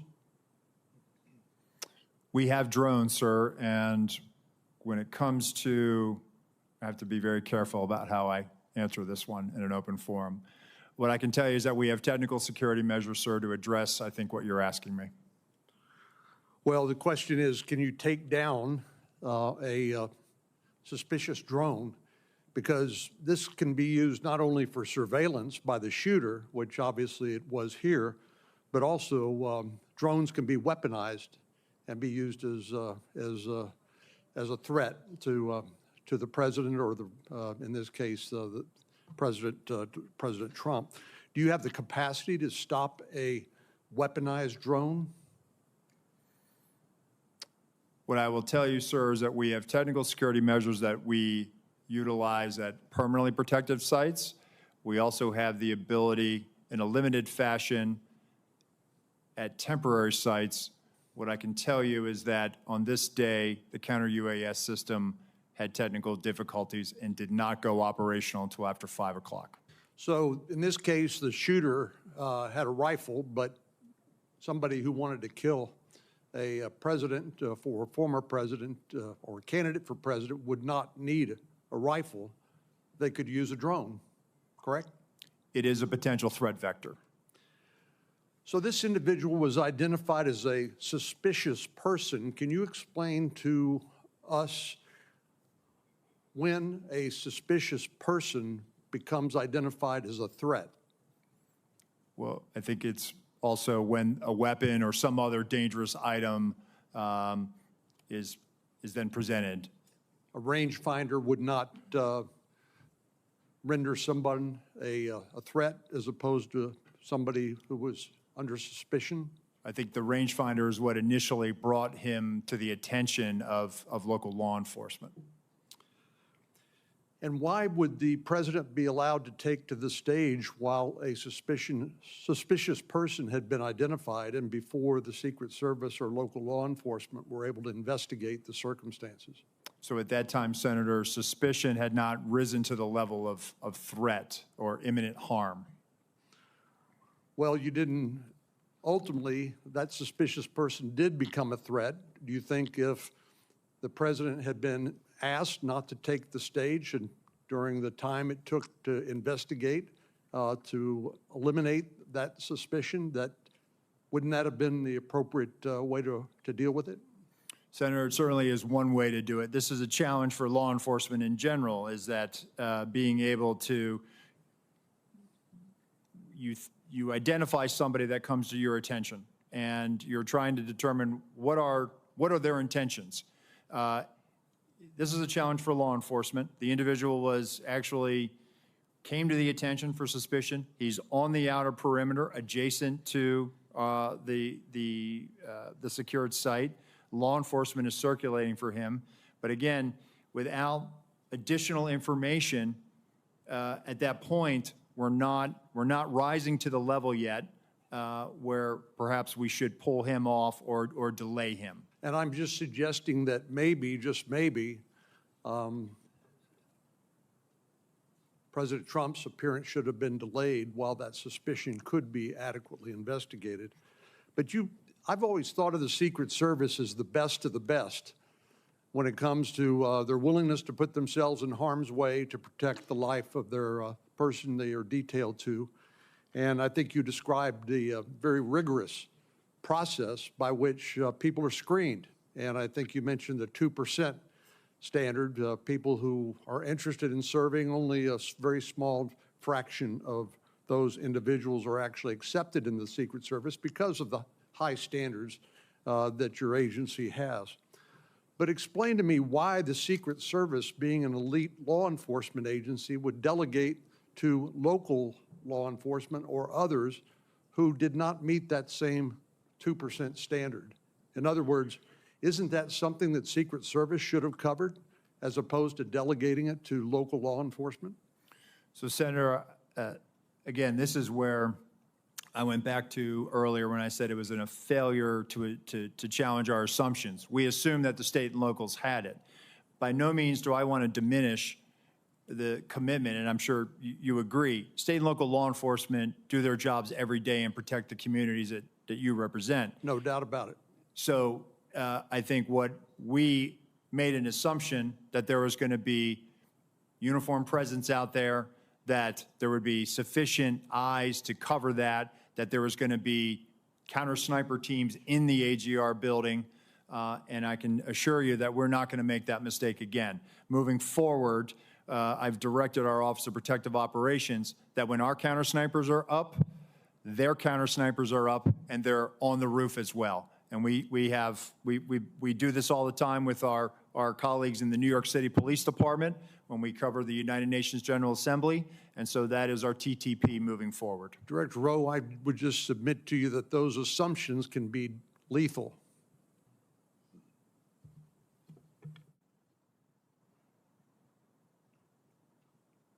Senator Scott, you're recognized for your questions. Thank you, Chairman. Let me just follow up with what Senator Cornyn just asked. Do you know who makes the drone that the Secret Service uses? That Secret Service uses? Yeah, the one that that didn't work. Who's the manufacturer? Is it an American-made manufacturer? I believe it is, Senator. I'll get you we'll provide that to you in a queue first, sir. So we talked about this the other day. There's not, in our, very few times in history do our presidents get shot at. So you know that this is something that the American public is very interested in. So as Senator Johnson said, there's a lot of questions being asked. I was at church Sunday, and 3 people came up to me and asked me if there was a second shooter. So there's all this information that's not, you guys are not responding to. When I was governor of Florida, I had 2 mass shootings. I had the Pulse nightclub shooting. I had the Marjorie Stoneman Douglas shooting, and we did 2 or 3 times a day, local, state, and federal law enforcement, FBI, everybody involved. We answered questions. What I asked you the other day is, why aren't you doing that? What you've allowed, what both of you have allowed, you've allowed the public to ask, assume the negative. And so, which I don't get.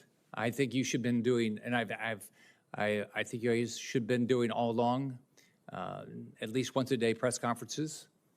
I think that you've got to tell the public what's going on. Having a hearing is really nice, but how often are we going to do this? You're clearly not going to do it here for another month and a half. So I asked you the other day, why aren't you doing press conferences, and are you going to commit to doing press conferences? I think what you all said the other day, you're going to ask Secretary Mayorkas and Director Wray if you guys could do those daily press conferences and start giving the public information. What's the answer? So, Senator, that's why, one, I'm here today. I'm here today to provide information and answer those questions. And we are moving towards doing more frequent releases of information, and we are willing to do that press conference. And once we get through this hearing today, we are going to, in all likelihood, do one this week. Okay, so what's the commitment to the public that you're going to do press conference? I mean, are you going to, it's what, 17 days? I mean, the information, I mean, we are sitting 17 days into this, and I'm getting asked questions that I can't believe are true, but the public believes it's true. So what you all are doing is you're ruining your reputation, impact the integrity of the federal government. It makes no sense to me. So are you going to commit to, are you going to do it once a month? I mean, both, and the FBI, the same thing, not just you. What did Director Ray say? Did he say you couldn't do it? Senator, if I may jump in here. First, thank you all for your guidance in this regard. And in fact, we haven't done something every day, no doubt about that. But we're focused from the FBI side on the investigation in part as we laid out here today. We actually, based on your guidance, we did a media engagement, not a stand-up type press conference just yesterday, and laid out in full everything that I've shared here, and even beyond that, just in the interest of time. But we are, because of the intense interest in this and the implications and the national importance, we've literally provided everything through media and through journalists and here, all of the information that we have derived from the investigation thus far. We remain committed to do that in full, answering any and all questions and sharing any and all information we obtain. Do you guys realize the value of going in front of the press and answering all their questions? I mean, you realize that if you don't do it that way, everything gets filtered.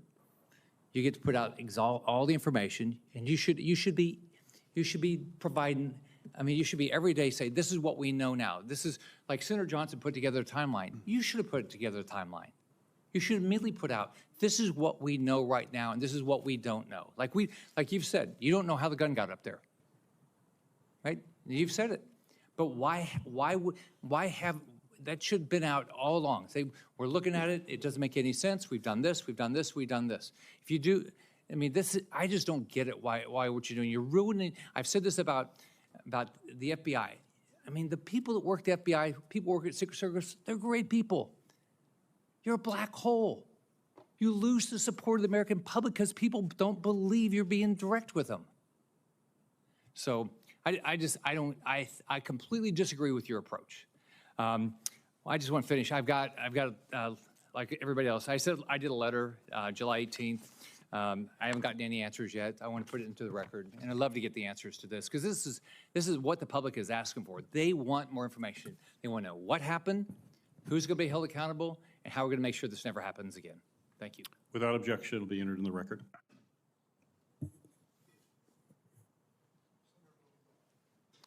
Thanks, Mr. Chairman. Thank you for being here, to both of you, and more important, thank you for your professional dedication, your personal bravery, and your devotion to the ideals of law enforcement. I know for both of you this moment is a painful one, and Acting Director Rowe, I've heard you speak in a private setting very emotionally and passionately about the need to take responsibility and take action that will assure accountability. And I know that you share a commitment, along with Director Abate, to full public disclosure to the maximum extent possible. We can make speeches at you, and I've made one myself in that private setting about the need for broader, fuller disclosure to the public, not just in press conferences, but in the course of your investigation about what you know and feel you can disclose without compromising your investigation. Let me ask you, last week, Senator Peters and Paul, along with Senator Johnson and myself, sent requests to both of your agencies to produce documents. We've only received a handful so far. Can you commit to when we can expect those documents? We will get them to you as quickly as we can, Senator. Well, can we expect them this week? We will we will work to meet that deadline, sir. And when can we expect all the communications, the text messages that agents have sent to each other? Eventually, all of it is going to come out, as you know.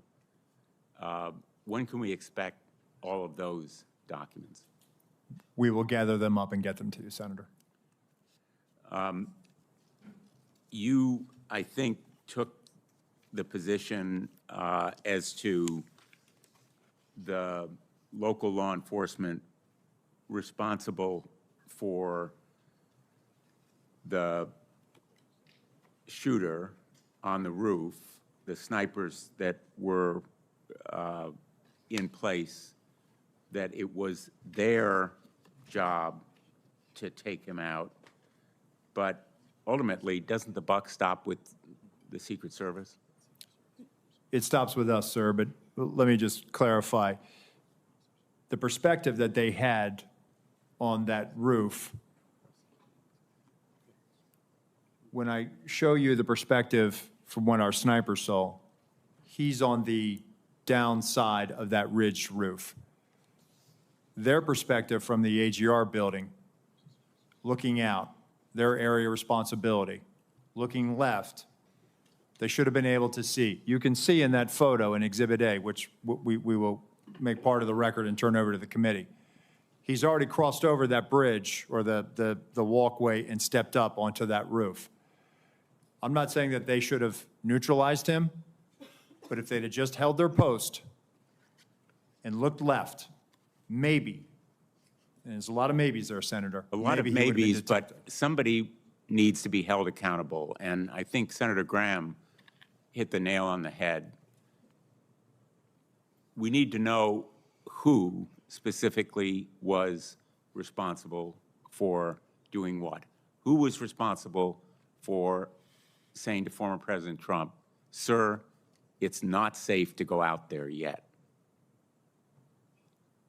Who was responsible for making sure that those local law enforcement were doing their job? Who was responsible for tracking down that suspicious person who fit the profile? 10 to 25 years old, young male. The FBI has warned us about it year after year after year. Director Wray has come before us and said, the threat is from domestic extremism. The lone gunman, we're all aware of it in law enforcement. So I think we need individual accountability here, and people need to be held responsible, in fact, lose their jobs, if necessary, to send a message that this massive intelligence and surveillance failure, as well as the enforcement failure, cries out for accountability. Let me just ask, in the short time I have left, what is the nature of the Iran threat?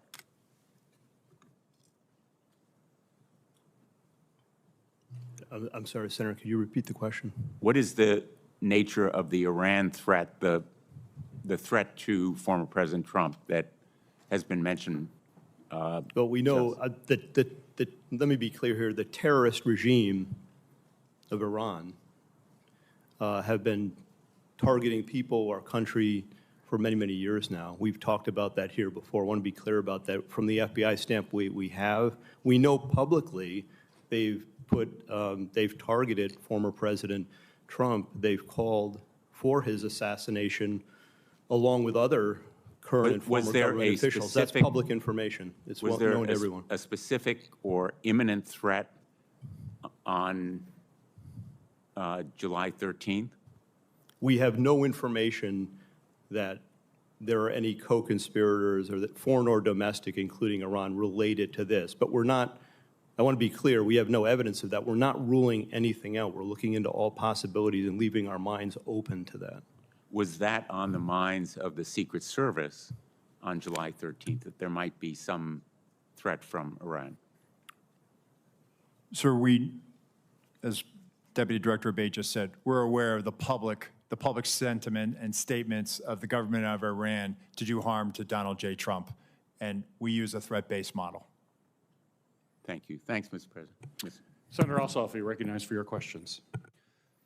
Thank you, Mr. Chairman, and thank you both for your testimony today and for your service. Mr. Rowe, I want to begin discussing Secret Service staffing and the extent to which HSI or other personnel are augmenting or backfilling inadequate Secret Service capacity generally and on the day of the assassination attempt. To what extent are HSI personnel, for example, filling close protection roles that would normally or optimally be filled by Secret Service personnel? So, thank you, Senator, for that question. So, as we have done, even back when we were with Treasury, we enlist during campaign years the assistance of other law enforcement agencies in that department. So, when we were in Treasury, we used ATF, we used IRSCI. When we transferred over to the Department of Homeland Security, we have brought that practice with us. So going into a campaign year or during a national special security event like the United Nations General Assembly, we will enter into a memorandum of assistance for the campaign with HSI. HSI will provide post standers, essentially federal agents, law enforcement to be able to help secure a site.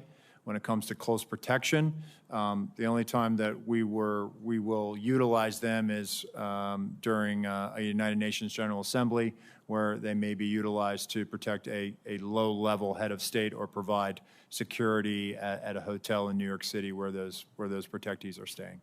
So on the day in question, all of the former president's close protection detail were full-time Secret Service personnel? They were, and they were assigned to the Donald Trump detail. Okay. Interoperability with other federal and state and local law enforcement agencies,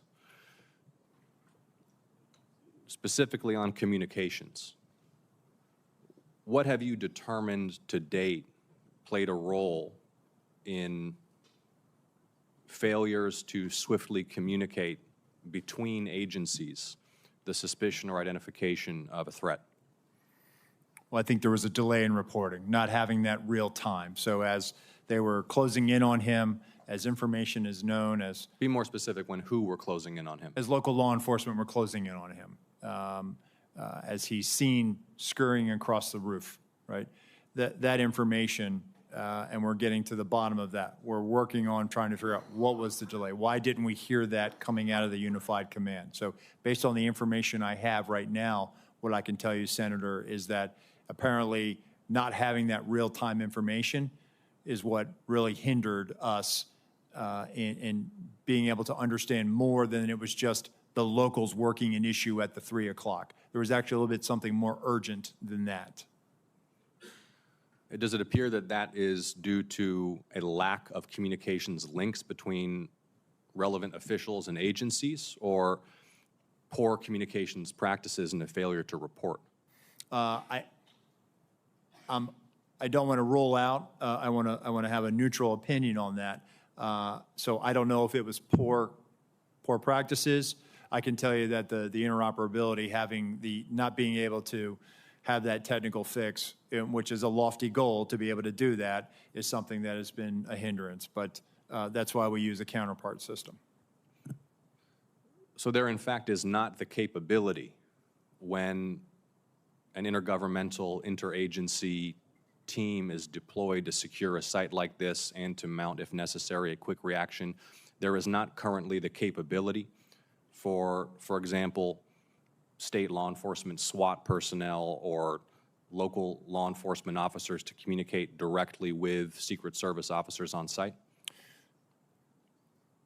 So technically you could do it, but it would take a long time to get it done. And for a 1 day or an 8-hour operation, it requires a lot.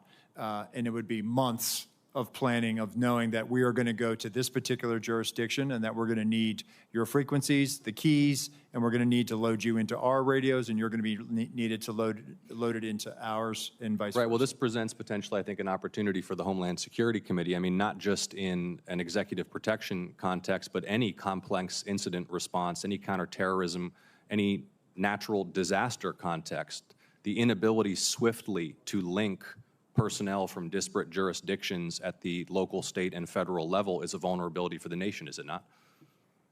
I would think, and based on my experience, being able to talk to other agencies in real time certainly would assist in that response. Mr. Chairman, do I have time for one more question? No, yes. Thank you. I know others have touched on this. One of the things that's been most baffling to the public has been the failure to fully secure this structure, which even to a layperson's uninformed eye is clearly presents as a site from which an attack on the former president of this event could be mounted. And it had particular characteristics that made it even more of potential value to an attacker. Just walk us through one more time. Is there not an established doctrine or practice or checklist by which such sites are assessed for threat and determine whether or not to be within or without of the security perimeter? So, Senator, controlling high ground is something that is a must for us whenever we go into a location. Yeah. Well, I know we're all eager for more information on why that task was not completed in this case. Thank you for your testimony. Thank you, Senator Ossoff. Senator Lee? Why was President Trump allowed to take the stage at 6:02 p.m., exactly 17 minutes after multiple suspicious person reports were provided, complete with photos and information suggesting that the assailant had a rangefinder, something that ordinary people don't use in this kind of circumstance? Senator, again, it was suspicion, not weapon, or there was never communication of that there was an individual with a gun or threat or other bad intentions. How many suspicious person reports did you receive that day? I'll get back to you on the exact number, but there were other individuals that came to the attention of law enforcement that day. Would President Biden ever be allowed on stage under similar circumstances with an unresolved set of multiple suspicious person reports provided, including indicating that there was a rangefinder involved? Senator, I can tell you that a suspicious person on the outer perimeter with local law enforcement attempting to locate would happen, but I would need more information as far as whether or not we would allow the president to go on or off. Again, for us, it comes down to weapon, a potential threat. Is the individual carrying an IED? Is there a weapon? Is there some other factor that now ramps up our attention to let's hold off on this? If there were 8 shell casings found next to the assailant's body, but he was neutralized after the first shot, where did those other shots come from? Where did the other shots go? As far as the assailant's shooting? Yes. So did the assailant get out 8 shots, or were those shell casings left from the day before? Where did they come from? The shooter, Senator, we believe fired 8 rounds. We had the shooting reconstruction team go out there for a period of days and collect all that. So we have bullet holes, bullet fragmentation, all taken back, and we're still putting together the trajectory and ballistic analysis, although we do have fragments of the bullets, and bullets have been collected in the distance from the shooter's weapon. Gotcha. It's my understanding that there was a sniper team assigned to a window with complete overlook, complete view of the roof, the same rooftop, sloped rooftop where the shots were fired. It's also my understanding, according to some whistleblower accounts, that post was abandoned. What can you tell me about that? Why was it abandoned? So I saw that from the colonel's testimony, sir, and it's something that I've asked and our mission assurance is getting to the bottom of. And there were two-man counter-sniper teams from the locals that were in that AGR building. And so at some point they just left? That I don't have an answer for you on that, Senator, but it seems to me that if even one of them left, there should have been remaining some additional eyes left in that building.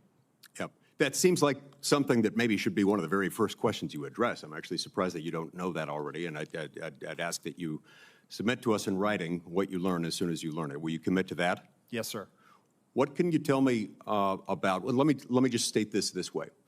Multiple requests were made by Trump's protective detail and by Trump's campaign team to the Secret Service for additional resources. I'm told that those were denied. And as I recall, the Secret Service spokesperson initially denied that such requests were made and denied. Why not tell the truth from the outset? What were they trying to do there? So, Senator, I don't think there was any intention to mislead. Seems like a pretty material fact, doesn't it? I saw that report. Go ahead, Senator. Will you commit to me that you will submit to us in writing what requests were made by whom and to whom and when they were denied? I will, sir. Okay. Look, at the end of the day, we're looking at a situation in which, at a minimum, people knew that this guy had a gun at least 2 minutes before the shooting happened. I want to know what you can tell me about what happened during that final 2-minute period, where a whole bunch of people in the crowd saw and were shouting, "He's got a gun." During that 2-minute period, perhaps at the beginning of it, the local police started to climb the rooftop, and there was at least 30 seconds after which local police were able to personally observe the shooter with a gun, had the gun pointed at him.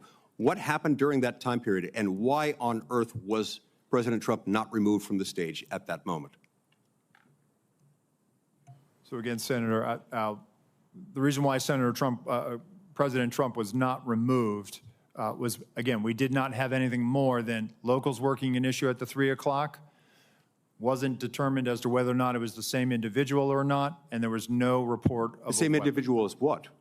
The same suspicious individual. Right, but we've left the category of suspicious individual at that point. You've got a guy with a gun on a rooftop 136 yards away from the stage. You know that he's got a gun at that point. What happened during that time period that did not result in President Trump, his protective detail being notified of that, and him immediately being removed from the situation?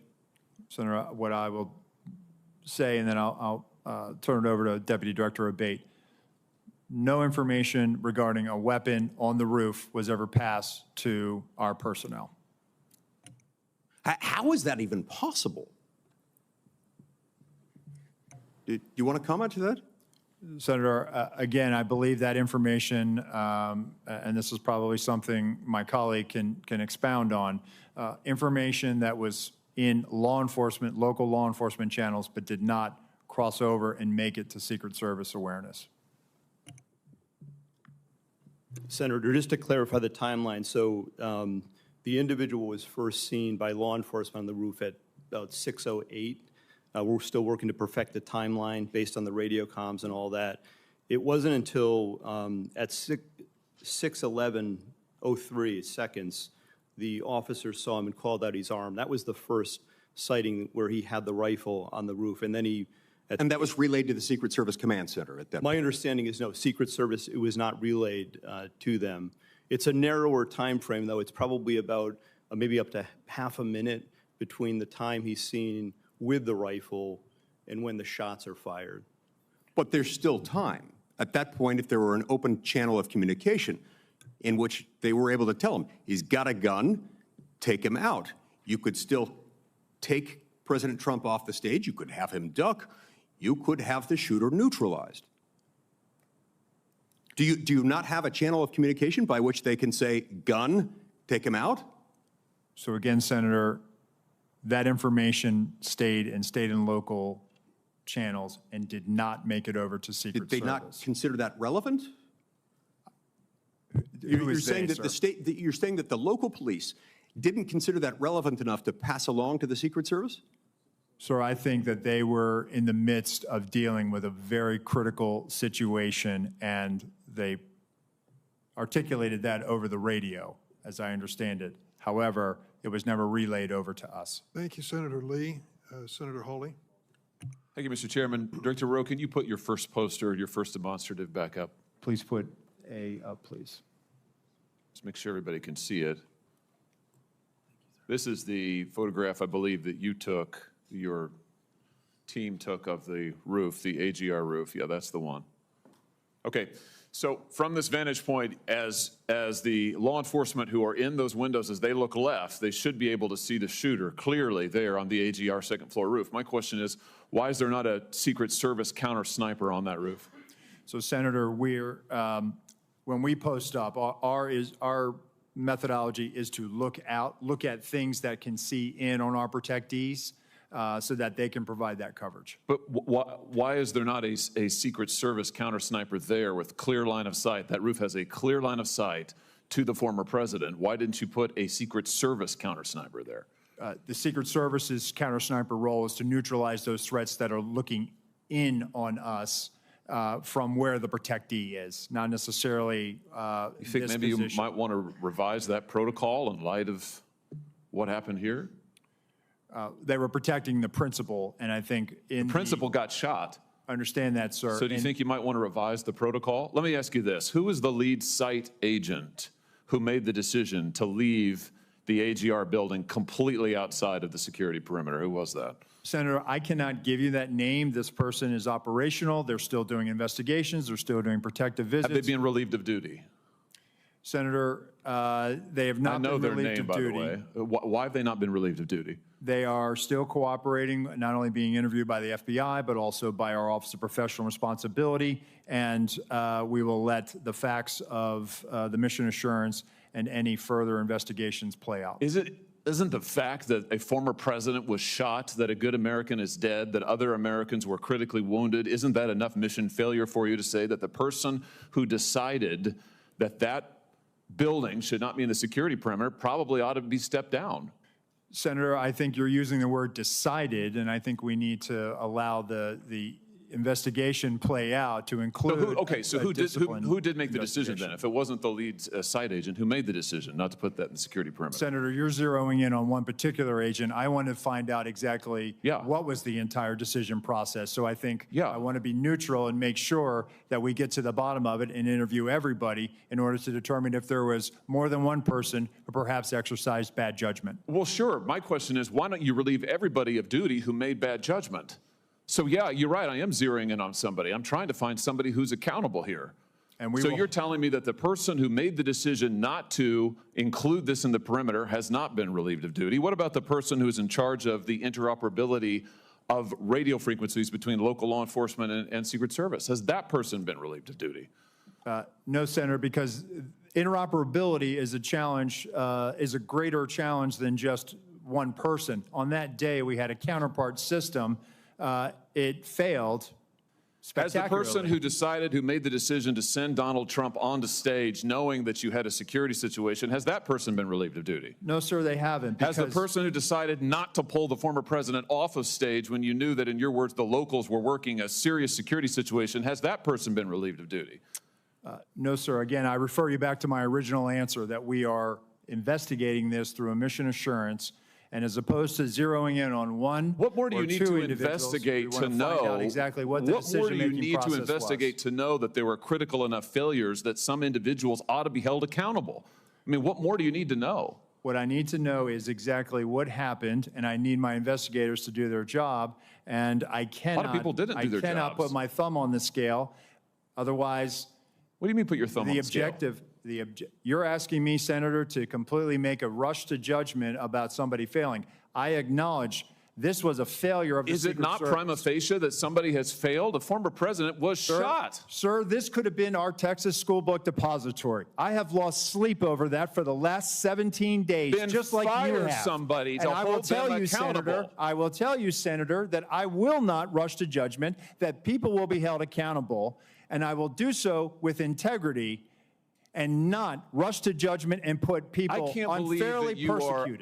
Unfairly persecuted? Unfairly, we've got people who are we dead. have to be able to have a proper investigation into this, Senator. You said earlier that you've got to make sure that your protocols are followed, and unless there's a protocol violation, people wouldn't be disciplined. I would just say to you, I don't really care that much about your protocols. I think if your protocols don't provide for the fact that when a former president is shot, when an American is killed, when other rally-goers, innocent people who just showed up on the day, when they are shot at and critically wounded, if that isn't a protocol violation prima facie, you should revise your protocols. Senator, I think this is where you and I agree. This was a failure, and we will get to the bottom of it. Well, I hope you're going to do something about it. Let me ask you something else.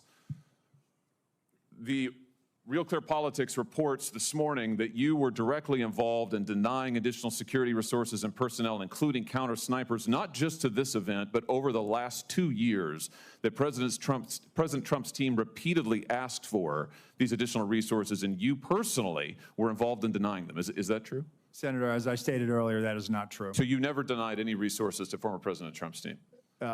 No, not me. No, sir. And you weren't involved in any of that? You were never involved in the decision-making? No, sir, I was not. Let me ask you just one or two other things here quickly. Well, whistleblowers tell me that, in fact, law enforcement were stationed to be on that roof and that law enforcement abandoned their post because it was too hot. Is that accurate? Senator, I have heard that as well. Again, they posted up inside. And I think moving forward, as I said earlier, we're going to ensure that state and local counter snipers are on roofs. But do you know if someone was supposed to be on the roof? Do you know if someone was in fact? That's what the whistleblowers tells me. That may or may not be accurate. Do you know that to be the fact? Was somebody posted to the roof, local law enforcement or whomever? I do not know that to be a fact. Well, can I ask you why you don't know that? Again, Senator, we are looking at this, and they should have been on that roof. And the fact that they were in the building is something that I'm still trying to understand. I just want to express my frustration, Director, that 17 days or whatever it's been, that whistleblowers are telling us more than you are, and you don't know, you haven't ascertained if there was supposed to be law enforcement on the roof. That seems like a pretty basic fact. I'm also told that local law enforcement suppliers offered the Secret Service drones, and you declined them. Is that true? So, Senator, one, I've been very transparent and forthcoming. Your agency has not been transparent and forthcoming, so please, let's not go there. I have been forthcoming, sir. That remains to be seen. You've been on the job a few days. So far, you've fired nobody. Now, the drones. Thank you, Were Senator. you offered drones? Senator So Hawley. there was an offer to fly a drone on that day. And why did you deny it? Again, I think the ability of local law enforcement to provide an asset, we probably should have taken them up on it if it was offered. Senator Cruz. Thank you, Mr. Chairman. Mr. Rowe, thank you for being here. I agree with what you said at the outset, that the individual Secret Service agents demonstrated remarkable personal courage, putting their bodies in between the line of sight of the shooter and the president. That being said, the bravery of the line agents is quite different from the decisions of Secret Service leadership. Secret Service leadership committed catastrophic security failures, indeed the worst security failures for the Secret Service since 1981, since the attempted assassination of President Ronald Reagan. It is incumbent upon this committee to determine why those security failures happened. Just after the shooting, Secret Service put out an official statement from your spokesperson that says there's an untrue assertion that a member of the former president's team requested additional security resources and that those were rebuffed. This is absolutely false. In fact, we added protective resources and technology and capabilities as part of the increased campaign travel tempo. Was this tweet accurate? With respect to Butler, Pennsylvania, it is accurate, sir. It is accurate that the Trump team had not asked for additional security and had not been rebuffed. If you're talking about Butler, Pennsylvania, all assets requested were approved. If you're talking about the media reporting of assets requested, there were times when assets were unavailable and not able to be filled, and those gaps were staffed with state and local law enforcement tactical assets. So I'm reading from the Washington Post, July 20th, 2024. Secret Service said to have denied requests for more security at Trump events. The opening paragraph, top officials of the U.S. Secret Service repeatedly denied requests for additional resources and personnel sought by Donald Trump's security detail in the 2 years leading up to his attempted assassination, according to 4 people familiar with the requests. Is that right, that repeatedly the Trump detail asked for more resources and repeatedly Secret Service leadership turned that down? That is not accurate, Senator. Assets are requested. There's a process that is made. And how many requests did the Trump team or the Trump detail ask for? I can get you that number in a queue. You don't know now. So I can speak to the ones that were reported in the Washington Post, and we can go through them if you like. But you don't know how many requests there were. in general, how many requests since 2021 that the former Trump detail has made a request for assets? You've had 2 weeks. You had a spokesperson put something out that is false on its face. By the way, did you approve this statement when it went out? I don't know if I did or didn't, Senator. Has this spokesperson, is he still employed? Does he still have a job? He is still employed, Senator. So he lied on behalf of the Secret Service. He still has a job. Did your predecessor, the former director, does she approve this statement? Senator, our comms team, they send out statements. They do deconflict them and they put them out. Did she approve this statement? I don't know if she did or did not, Senator. And you don't know if you did either? I don't recall approving it, Senator. Will you commit to provide this committee in writing every written request for additional resources from the Trump campaign or the Trump detail and every response from Secret Service? Senator, I will commit to providing responses and getting you the information that you are seeking. Let me ask you something. And who makes the decision to deny those requests? Did you make that decision? Which requests? Are you talking about the ones that were in the Any of Washington them. Post? Yes. So the process, sir, is that a detail will make a request for either staffing, technical assets, that is handled between the field office and the detail. It goes up to a logistics office between our Okay, office so of there's a bureaucracy. Is there a decision maker? It's not a bureaucracy, Senator. Give me It's the a person process. that's a decision maker. Is there one? Senator, it's a conversation. It's not just an absolute yay or nay. So let me tell you what I believe. I believe that the Secret Service leadership made a political decision to deny these requests. And I think the Biden administration has been suffused with partisan politics. Did the same person who denied the request for additional security to President Trump also repeatedly deny the request for security to Robert F. Kennedy Jr., whose father was murdered by an assassin and whose uncle was murdered by an assassin? Did the same person make that decision? Senator, what I will tell you is that Secret Service agents are not political. Okay, you're not answering my question. But you know what? Leadership appointed by the president, leadership appointed by the president is political. I have a simple question, yes or no. Did the same person deny the Trump request that also denied the RFK request? That's a yes or no question. Senator, that is not a yes or no question. One, there is a process for a candidate nominee to receive protection. Does the buck stop anywhere? Does the buck stop anywhere? Bipartisan process that the Hill participates in. It's a bicameral, bipartisan process. What cameral? For a candidate, you are not a Congress. You don't have a cameral. Mr. Kennedy submitted a request that was referred over to the CPAC. Okay, you're refusing to answer the question. Let me ask, because the failures on that day were catastrophic. By the way, is it true that on the day of the Butler event that Secret Service transferred agent from President Trump to the First Lady? No, sir, that's not true. That's been widely reported. It's not true. There was one airport agent that actually went on the manpower request for the Trump detail. They handled the arrival at the airport for the First Lady. What was the relative size of the Trump detail compared to the detail that is assigned to the President or the First Lady? Senator, the former president travels with a full shift, just like the president. So the exact same size? Is that your testimony, that President Trump had the same size detail that President Biden has? On the day of in Butler, the agents surrounding him, it is the same number of agents surrounding the president today. There is a difference between a sitting president who also not only Hold on, you're using president in a way that is not clear. Is it your testimony that in Butler, Pennsylvania, Donald Trump had the same number of agents protecting him that Joe Biden has at a comparable event?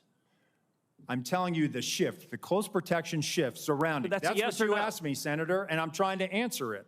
You are not answering it. Is it the same number of agents or not?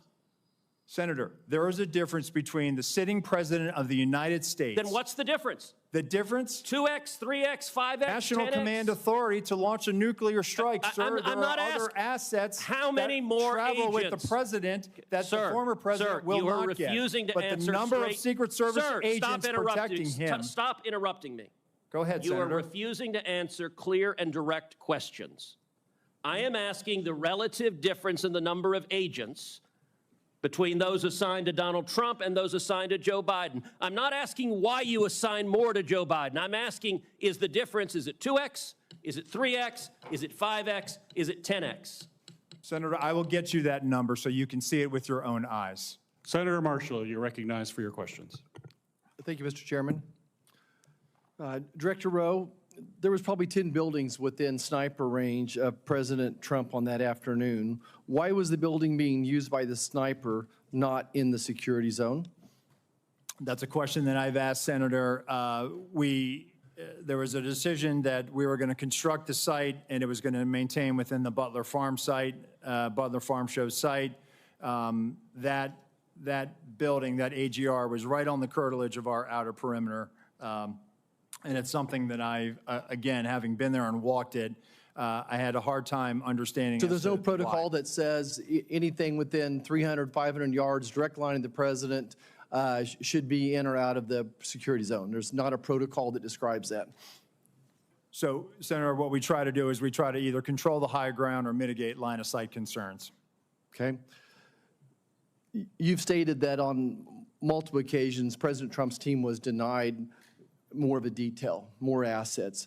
Who denies that? Who is the person that denies that, generally speaking? So, Senator, there's a process. Again, there's a conversation had with the detail. There's got to be a buck stopping. There's got to be someone. Who is the person? Is it a level within the D.C. agency? Is it someone in the Pittsburgh office? Who denies this? It has nothing to do with the Pittsburgh office, Okay. sir. It is a conversation between not only the detail, the field office, but also. I don't want to know the conversation. I want to know who makes the decision. The decision, sir, is it's our process between the Office of Protective Operations and the Office of Investigations. Is there a title for this position? It is called we affectionately call it the War Room, and it's where all of our logistics files into. So it's a room that makes the decision. It is a staffing and assignments officer. Okay. Is the Secret Service required to do a briefing with all entities of law enforcement involved in the event of the days leading up to the event and the day of the event? We do a police meeting, sir, where we start the initial So it's required. process. Is it required? Is it part of your standard operating procedure?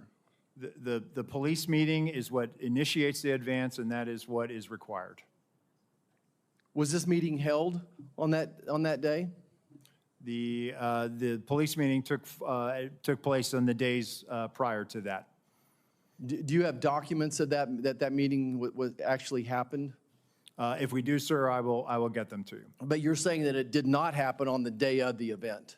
So I think what you're referring to is a briefing that the state and locals would have done with themselves. We did a briefing with our own folks. They briefed. When did you? Did your people meet with local law enforcement the day of the assassination attempt? Yes. Okay, and you realize that the local law enforcement says no, that meeting never happened, and that's why we need to get these people in to talk to us, and this is why the FBI needs to be speaking up sooner than later and say that meeting did or didn't happen. Surely there's some type of documentation of that meeting one way or the other. Is there documentation of that meeting? So, Senator, I can tell you that what you're referring to is the counter sniper team seconded to Butler ESU. Our personnel met with the team lead from Butler ESU, and they discussed areas of concern, areas of responsibility, and that did in fact happen at the site on that day. Director, I think you would agree with me that there were multiple individual and institutional failures the day of this assassination attempt. You have a $3 billion budget. You're still 2,000 employees short. And in 2022, the Secret Service had a 48% departure rate.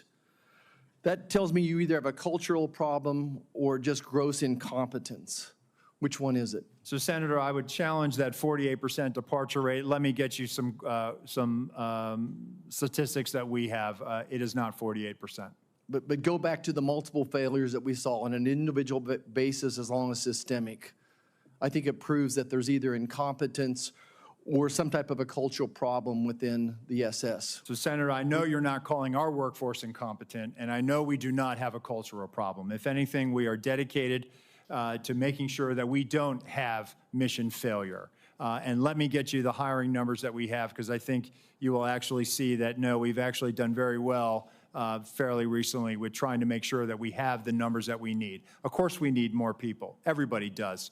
But let me get you those numbers, and I think let your own eyes Would you also disagree with me when it's reported that almost 50% of the rank and file officers don't trust leadership within the Secret Service? Senator, I think it's the right of every worker to talk bad about their boss. Thank you. I yield back. Senator Hirono, you're recognized for your questions. Thank you, Mr. Chairman. Clearly, there is a lot that the Secret Service has to answer for in this stunning security failure. But I do want to follow up on Mr. Abate's testimony that an online profile of the shooter may have been found, and you said it contains anti-Semitic and anti-immigrant postings. Can you elaborate? Have you found anything further in the shooter's profile?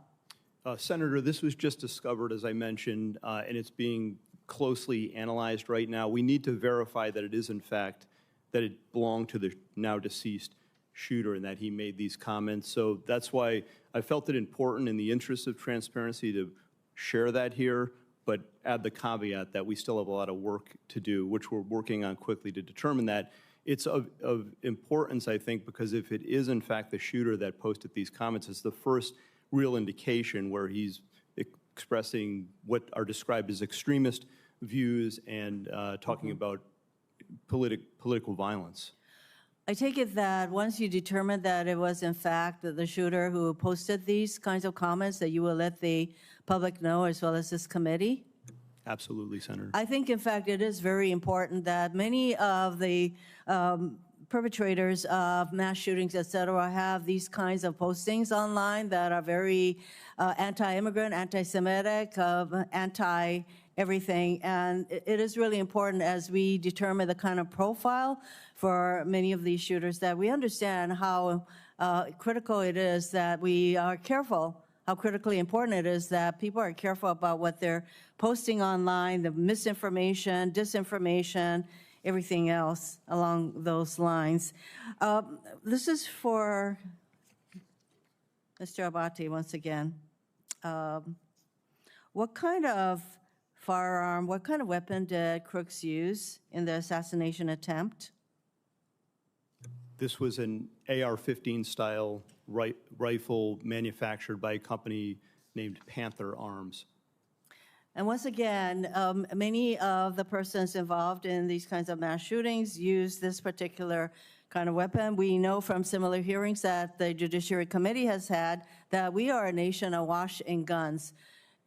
In your view, shouldn't we be doing more to prevent the easy accessibility of these kinds of firearms in our country? Senator, we're focused on collecting the facts here, and I'm not going to comment on something like that. Well, I know that that there is a hesitancy to ask about firearms and all of that, and I should think that as a law enforcement person that you probably have some opinions along those lines, but you don't want to articulate what to many people in our country. There's a causal factor here, the easy accessibility of guns. And I want to ask that question because I think it's important that the American people understand that, we are a nation that is awash in guns, and we have more mass shootings than any other country, and yet we have been unable to pass the kind of laws that prevent these kinds of firearms to be easily available, that we have not done enough to promote gun safety in our country. And Mr. Chairman, I wanted to articulate that as the elephant in the room that nobody wants to address, including apparently our law enforcement officers. I am disappointed in that, but obviously we have work to do to create a much safer environment and to prevent persons who have these kinds of ideological perspectives and who are, I would say, who have these kinds of profiles to have such easy accessibility to the kind of firearms that can cause mass death and destruction. Thank you, Mr. Chairman. Senator Langford, recognized for your questions. Chairman, thank you. Thank you to both of you for the testimony today. Director Rowe, future Vice President J.D. Vance was in my state this past week in Oklahoma City. I talked with some of the Secret Service folks that are there. They're doing a terrific job. I got a chance to be able to thank them personally for the tasks they're doing, and I know the Oklahoma folks in Secret Service, and they're very dedicated, incredibly sharp people on that team. So I know this is a challenge to all Secret Service. This is something every Secret Service agent wakes up every single day and wants to avoid. So please continue to be able to pass on our gratitude for the work they do every single day and for what's happening out there. I will, So sir. appreciate that. Mr. Bate, I want to ask you about some of the interviews that have happened. Y'all have done more than 400 interviews at this point. For the counter sniper team that was local law enforcement that was on the second floor overlooking that rooftop, have they been interviewed at this point?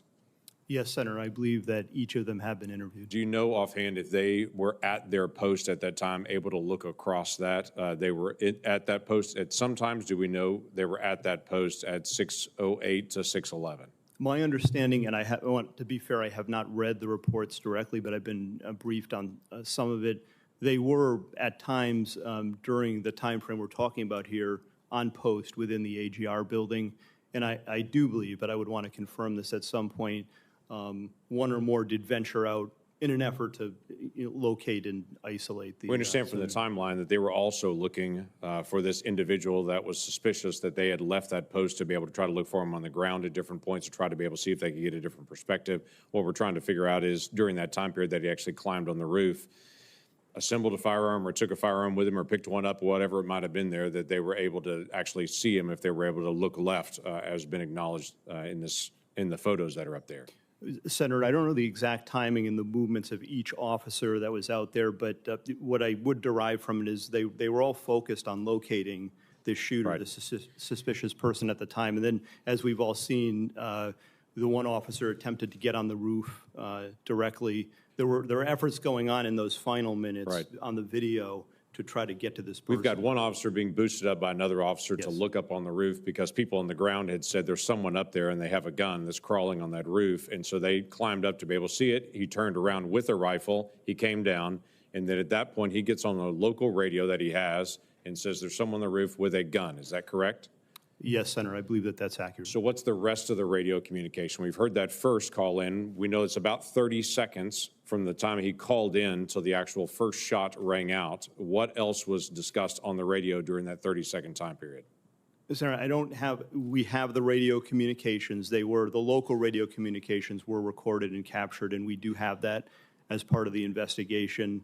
The key points to me, that local officer communicating that he sees the individuals, he's armed, that's at about 6:11 in some seconds, I think it's 3 seconds, and then he identifies it as a long gun at about 6:11 and 11 seconds. And the shots, which all happen quickly together, I believe happen within probably 30 seconds. So of that we're last. talking about over the radio because there's a command center there Yes. where all radios, including the local, as they're all being listened to try to be able to review.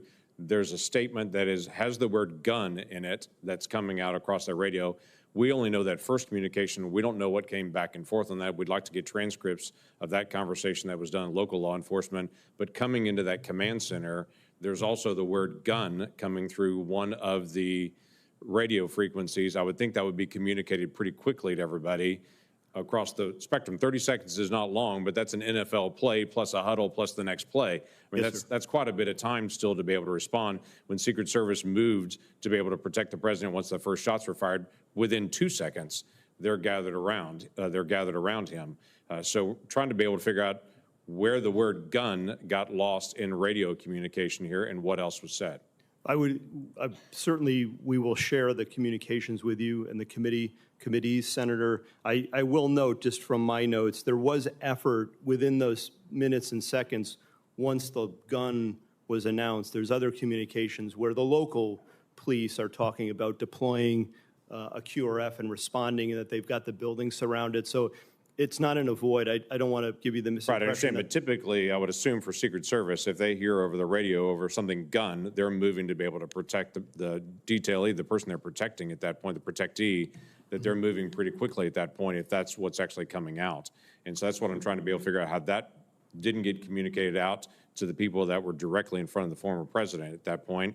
And the last question I'd have, I only have a second left, is just, was there any overhead drone? We've talked about counter drone, but any visibility that Secret Service had to be able to see the field and all the operation in their own ability?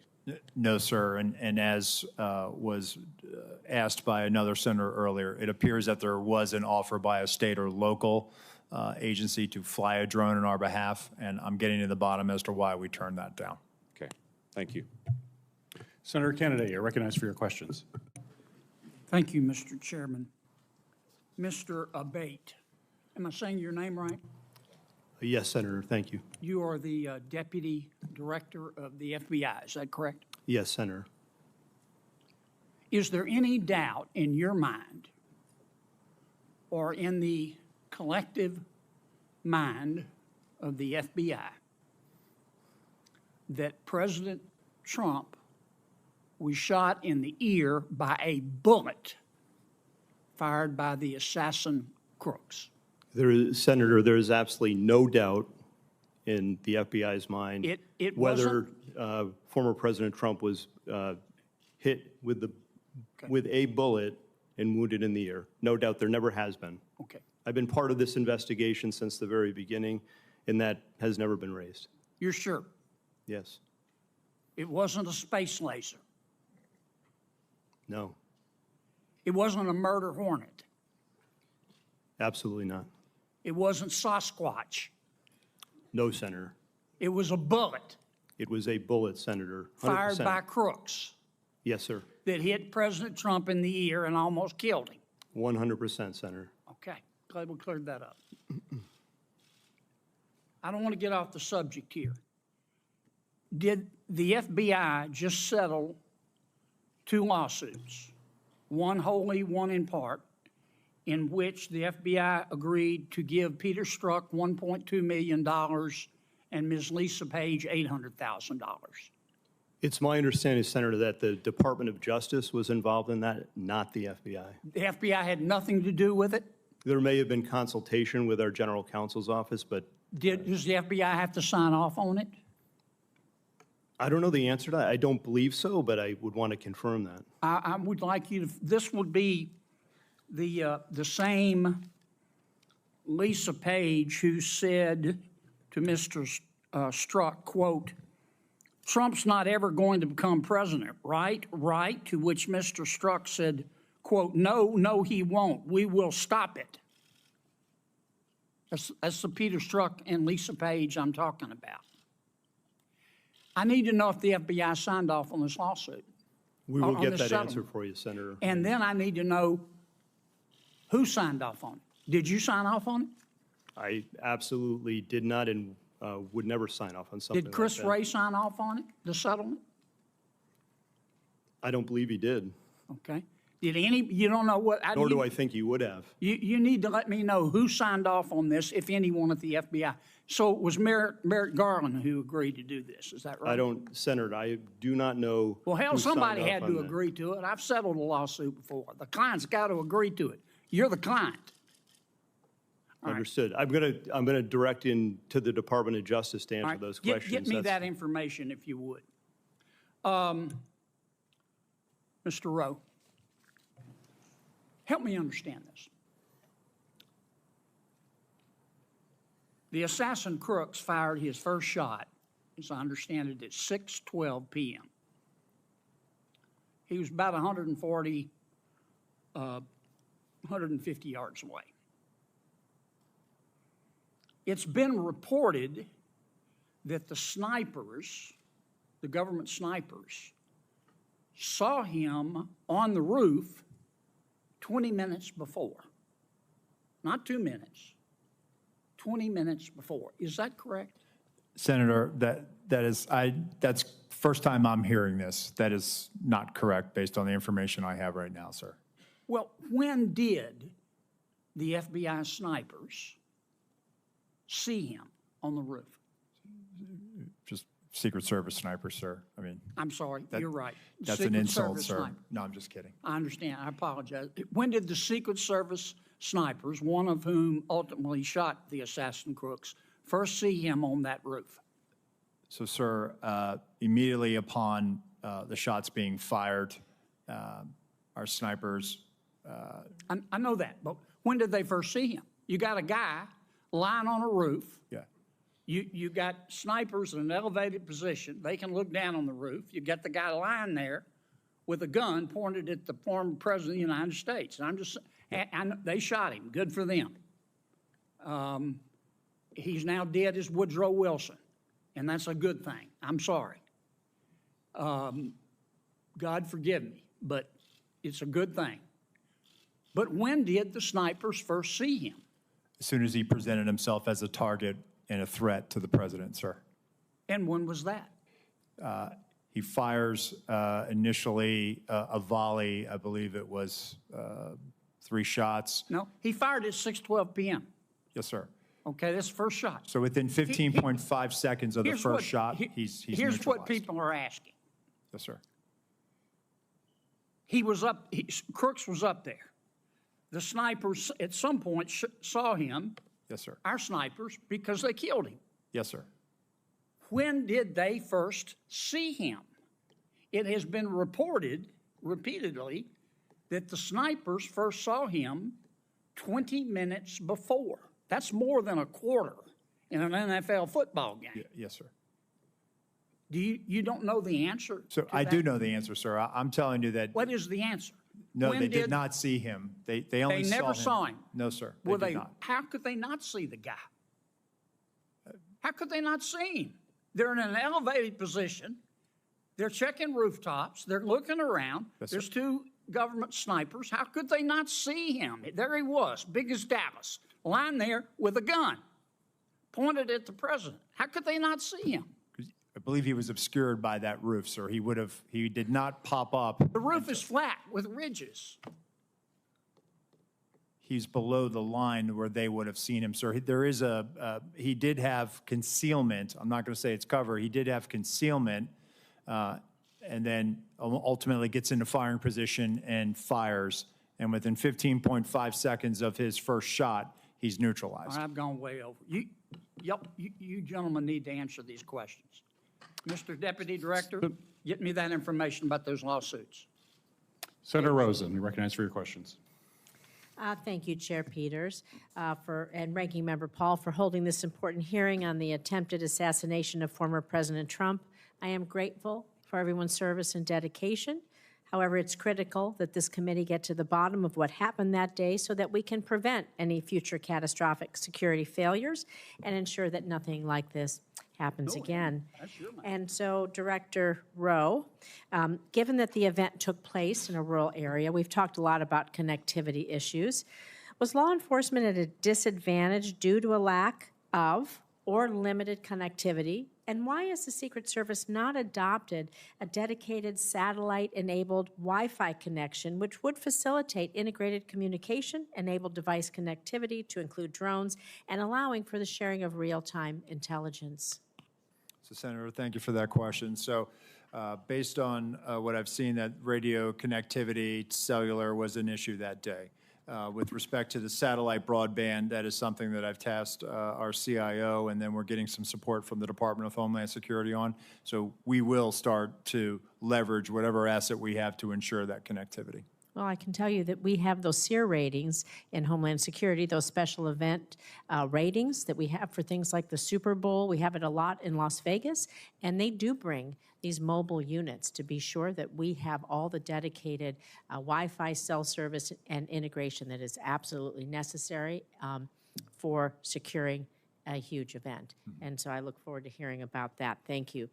I want to talk a little bit about intelligence for lone wolf actors, because although we have not been made aware of any specific intelligence the Secret Service or others had in the shooter before the event, we do know that we have intel on Iranian threats against the former president. And so again, Acting Director Rowe, could you talk to us about how you utilize intelligence collection as a way of mitigating threats from state actors like Iran compared to what you do, compared to lone wolf actors, what it seems to be like the attempted assassin that we have here in Crooks. And so, and what are the specific challenges with the intelligence collection as a mitigation tool against lone wolf actors versus state actors? So Senator, first let me preface by saying the Secret Service is not a member of the intelligence community. However, we are their biggest consumers of information, and we receive that information regularly, especially as it pertains to our protective mission and the people that we protect. We have embeds with the FBI through their National Joint Terrorism Task Forces. Our agents are basically embeds and are able to not only receive information, but also follow up on investigations that may have a nexus or a direction of interest towards one of our protectees. We have an excellent working relationship with the FBI. We have an excellent working relationship with the intelligence community. We are not collectors. We are consumers of finished analytic products that the intelligence community of the FBI produces.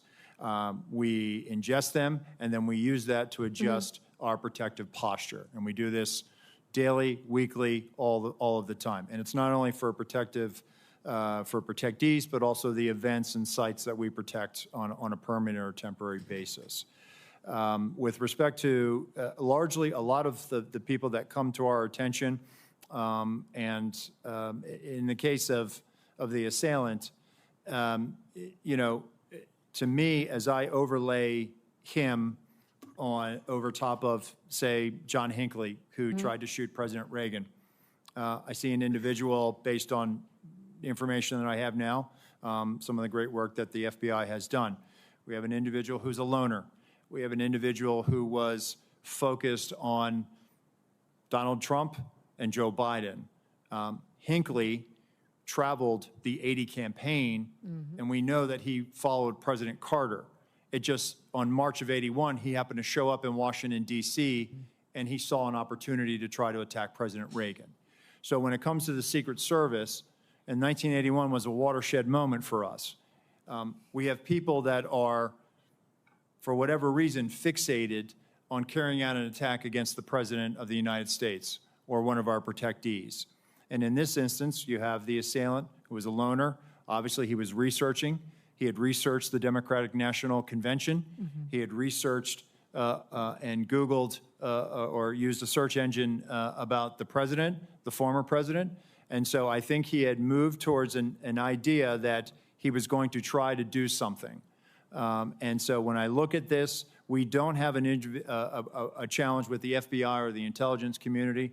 I think what we always try to wrestle with is trying to line up and see people as they're starting to head down a pathway towards violence. And it's something that we have spent a lot of time and resources in with our National Threat Assessment Center to try to gain a better understanding so that we can help our agents in the field as they're doing these protective intelligence cases and these investigations to be able to make a determination, is somebody generally a threat, or do they need mental health, or do they need some other type of service? Thank you. I appreciate that. My time's over. Thank you, Mr. Chairman. Thank you. Senator Cotton, you're recognized for your questions.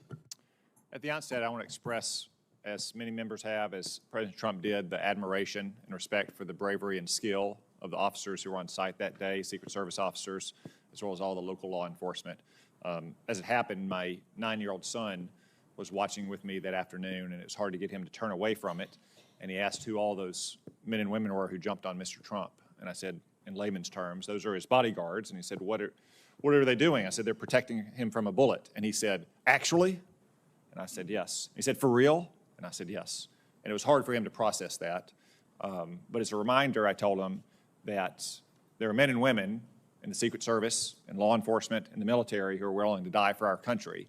And it's an important lesson, I think, that everyone should take away from this, that you had very brave men and women on the ground there who were doing their job to protect this country, to protect a former president and a nominee for president, as they do every day for so many other protectees. Obviously, there were failures in the planning and preparation for this event.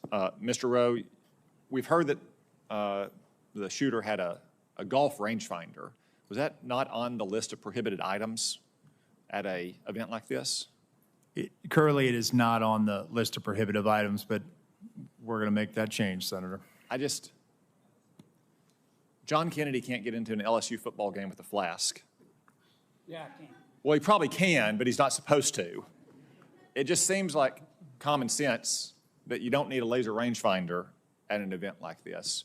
And it feels like that a lot of that was just the lack of common sense being exercised, are officers not empowered on the front line to use common sense to say, like, if a guy has a laser rangefinder, he should be detained, or at least stopped, and that's why he's carrying it around. If you have a building like this that's not secure from 150 meters away, someone, even the front line, lowest level, most junior officer, should be able to kind of like send up the red flag immediately and say, like, we need to halt everything right now and figure out what the hell is going on.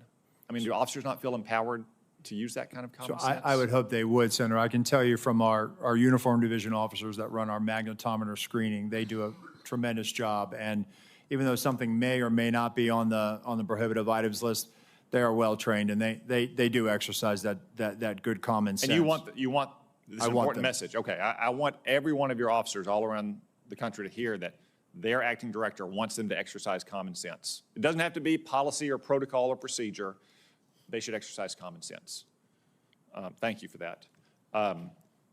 So it was reported right before Ms. Cheadle's hearing last week that, in fact, President Trump's detail had requested more resources and those had been denied. She said that she did not deny those resources. You've testified this morning that you did not either. So who did? I mean, the Secret Service is not the post office. It's not this vast bureaucracy.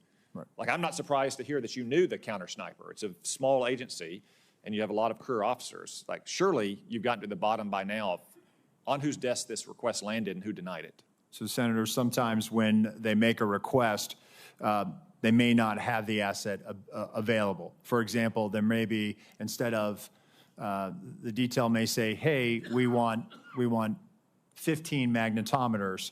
What we'll look at it based on what the event size, we'll say, hey, listen, we're going to send 10 based on our protocols of screening so many. We have a flow rate of how many people we can put through. When it comes to a counter sniper or something like that, because I know that's been the subject of some media reporting where they have requested counter snipers. We do have a finite number of counter snipers. And so what we try to do is if we cannot fill that asset, and that's where we'll say, hey, we can't fill this assignment. However, through the field office, they will use local law enforcement resources. And so in those situations, for example, in the one that has been the subject of a lot of reporting with Pickens, South Carolina, they in fact did use local assets to be able to do that. And there were 3 counter sniper teams. One of them was formerly with the Secret Service Uniform Division. And so they actually used the same practices that we use. So it's not that there was a drop in the capability. They actually used the best practices that we would use. So the asset may be denied by Secret Service between the war room and that conversation with the detail in the field, but that doesn't equate to a vulnerability or a gap. Okay, one final question about the Iran threat. As you know, Iran made credible threats against several former Trump administration officials, many of whom still have government-provided security details to this day. Ms. Cheadle removed Secret Service protection from Robert O'Brien last year. Were you involved in that decision? So, Senator, he was a memorandum protectee, meaning that the president authorized protection for him. We do not weigh in on who gets protection. Why? So you're still protecting some others. I won't reveal their names. You are still protecting others, and other personal security offices in the federal government are protecting others. Other officials don't reveal their names. Like who made the decision that Robert O'Brien no longer needed a security detail, despite Iran's ongoing credible threats? So I can tell you, sir, it wasn't the Secret Service. We don't factor into that decision. Can you take a look at why that happened now that you're in charge and consider the possibility that he might still need that protection, given all of his counterparts in the Trump administration still have protection? I will do so, Senator. Go ahead. No, you go ahead. Go ahead. I would have said, like, again, I'm not going to reveal the protective details, but I'm pretty confident that the agency can get this done. And I think it needs to get done if you look at the kind of ongoing threats that he and all these others face. Yeah, I will, sir. Despite all the resource constraints we've talked about today, he's not the President of the United States. He doesn't have an 18-car motorcade, nor do any of the others. I think he needs that protective detail. And now that you're in charge, I'm asking you to take a new look at that and also talk to your supervisors inside the department about whether you can spare just that small, limited amount of resources, okay? Senator Welch, you're recognized for your question. I will, sir. Thank you very much. You know, first of all, thank you both for the tremendous work you do and for all the folks behind you and under you. So thank you for that. I kind of want to follow up a little bit on Senator Cotton. You know, there's three issues that have been raised. One is the selection of who gets protection, and you've addressed that just now. The other is whether it's a budget issue, which I don't necessarily think it is. But then there's the operational question. Was this an operational failure? And it appears to me that's where the focus should be.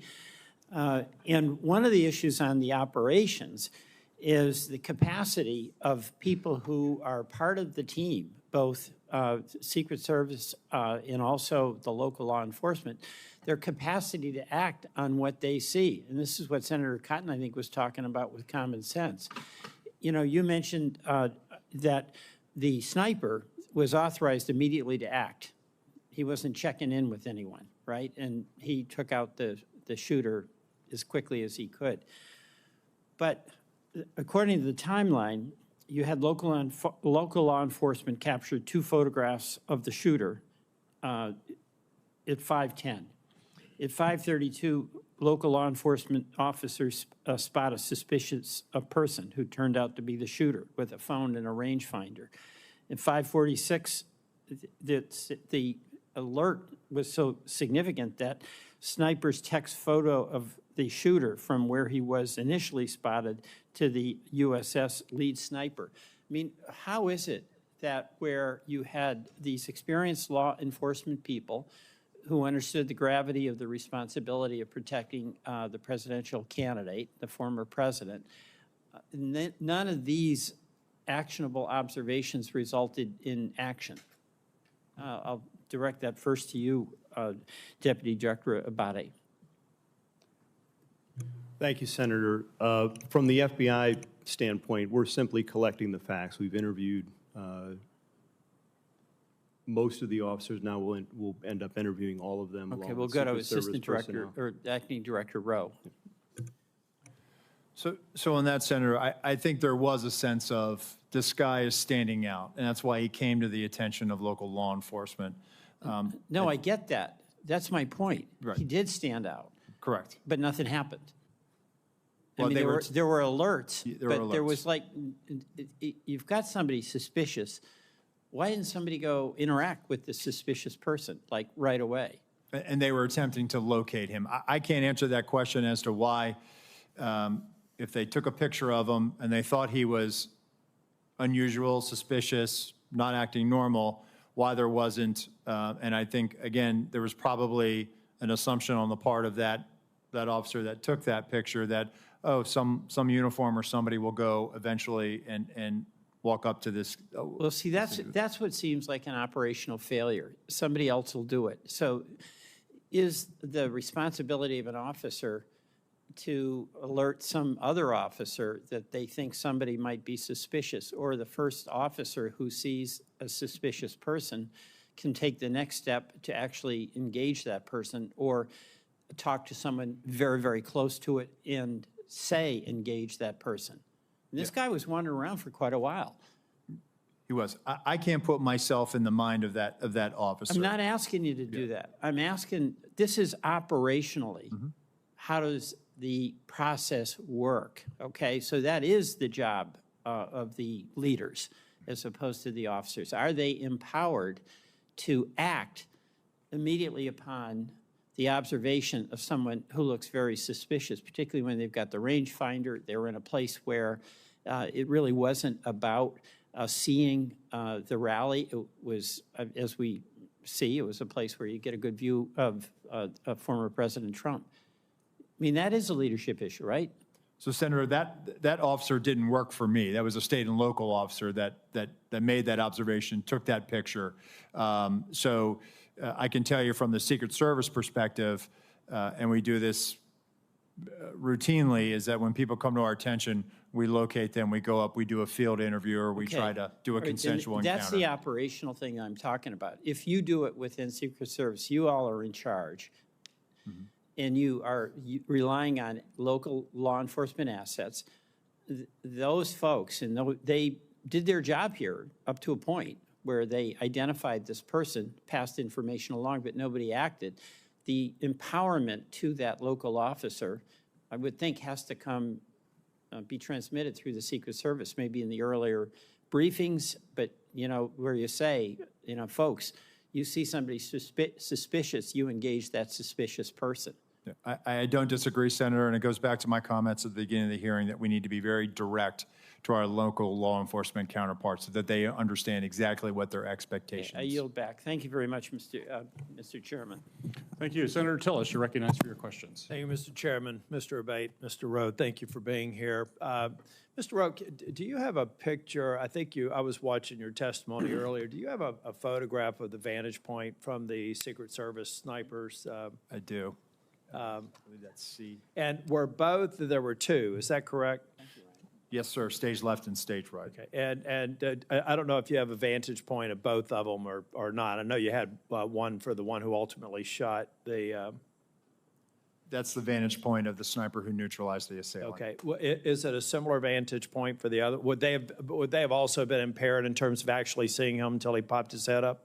So the sniper on the stage right side, Yeah. Senator, they had an obstructive view because of that tree. They had an obstructive view. Okay, yeah. So well, the one thing, this discussion that I don't believe that a sniper saw someone on the roof 20 minutes before just doesn't make sense to me. It sounds like the one who took the shot probably saw him for the first time about a split second before he pulled the trigger. Is that? That's my assessment, Senator. I'm more, well, first off, I'd like to clarify the requests that have been made of a lot of people so that we get the information in a good form. I think it would be helpful, at least all the way back to, I think, November 5th of 2022, I believe, when President Trump announced that he was running for re-election. I think it'd be helpful if we could just get a matrix of any request for additional security, the resolution of that request. Was it honored? Was it denied? Was it downsized? If you could give us that, I think that that's going to be the best way versus giving us mounds and mounds of paper. If you can do that, I know you're looking at the same thing. I've heard from you that any subsequent requests for field requests are being honored. I believe that that's true. Is that your testimony? Yes, sir. Okay, thank you. I'm more worried about the 24 to 30 seconds between the time I believe local law enforcement officer was hoisted on the shoulders of another police officer, saw a person armed less than 200 yards away from the president, who I believe jumped down. What happened in those 24 or 30 seconds? I mean, obviously, there's no such thing as a panic button. The first thing you'd think is you hit panic, you cover the president, get him off stage. None of that happened. What happened? Is it just that I hear a text message? What actually happened in the 30 seconds where a law enforcement officer knew that a gun was pointed in the direction of the president from a fairly short range? What actually did those folks who did have knowledge of exactly what was happening and could probably infer what was about to happen, what did they do? And Mr. Abate or Mr. Rowe, either one, based on your interviews. Thank you, Senator. From the interviews, the officers in the immediate vicinity were operating with urgency at that point to get to this person, but he was on the roof. The officer who had looked over the edge, based on what I've been told, the shooter turned toward him with the rifle. That's what the officer observed. So he was under threat himself in that second, so he had to retreat and step down and get back to the ground in order to protect himself and keep him safe from potential rifle fire. But once he got to the ground, along with other officers, there were Butler County local officers, Pennsylvania State Police. They were moving around trying to find someone to get to this guy. We've got an operational problem here because we had more than 20 seconds to have somehow cut through all the crap and the communications. Whatever impediments there were have to be removed. I mean, it's pretty clear to me. First off, that law enforcement officer, I love law enforcement. I wear the blue pin every day. They do great work. Secret Service did phenomenal work on the stage. but they failed because their job is to protect the public, and they needed to put themselves in harm's way to stop him. Now, I'll let the interviews go through, but there was a massive failure. There were at least 2 law enforcement officers that knew a guy was about to pull the trigger at the president. And, you know, I'm just not really happy with the fact that we couldn't have communicated, covered President Trump, and try to secure the situation. I'm going to let the investigation go through, but I think it's go forward. I think it's very important to point out that we can't let a scenario go in the future where 20 seconds can lapse when a law enforcement officer within 2 football fields of a former president of the United States has material knowledge that somebody's about to get shot at on stage, and we don't have instantaneous response. You know, in the old days, maybe you just shoot a gun in the air. I know for a lot of reasons why they didn't do that, but there had to be some way to actually diffuse that situation. It didn't happen on July the 13th. I just want to end by saying, Mr. Rowe, I think you've been forthcoming in your answers.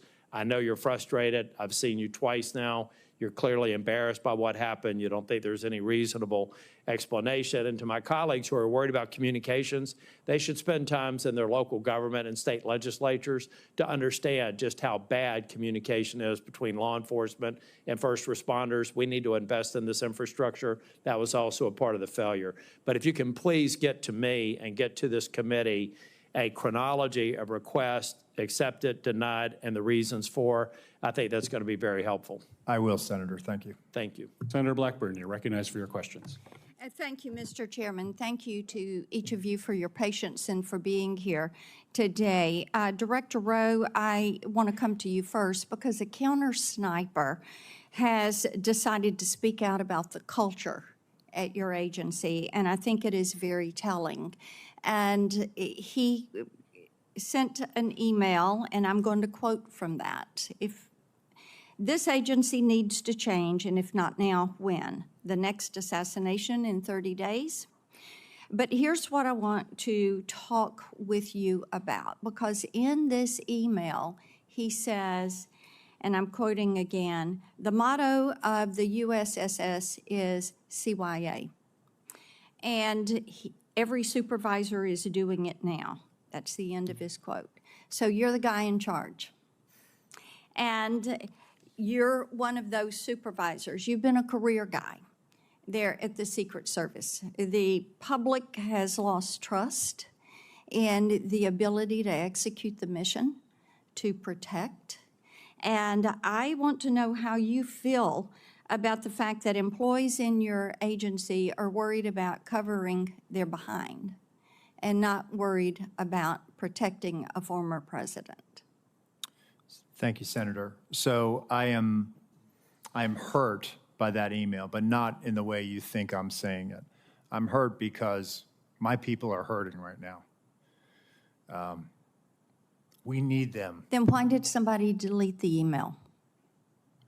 I'll get back to you on that, Senator. The agency deleted the email. But may I address your question? Yes, please. And I will get back to you as to Please. whether Yes. the email was deleted or not. My agency is hurting. Emotions are raw. I actually want to hear more from that UD officer, that technician. In his email, he referenced that he had spent time serving our nation as a United States Marine, that he is a 20-year professional of the Secret Service. I am committed to being a change agent, meaning I am committed to reviewing some of these things. I looked at the points in his email very quickly. I saw it as I was on my way over here this morning. Yeah. I want to have further conversations, not only with him, but also the counter sniper supervisor. If I may step back in, sir. Yes, ma'am. All right. So you want to talk with him. What about other whistleblowers? What about this culture? Are you going to allow these whistleblowers to speak out? Because it is troublesome if somebody went into the server and deleted that email. I would hope you will get to the bottom of that and be able to provide some answers. Because this is, as you have heard from both sides, this is a situation that cannot be allowed to happen again. Yes, ma'am. Ever. Mr. Abate, and am I saying your name properly? We've heard it pronounced 3 different ways today in the hearing. Abate, Senator. Abate, okay. Thank you.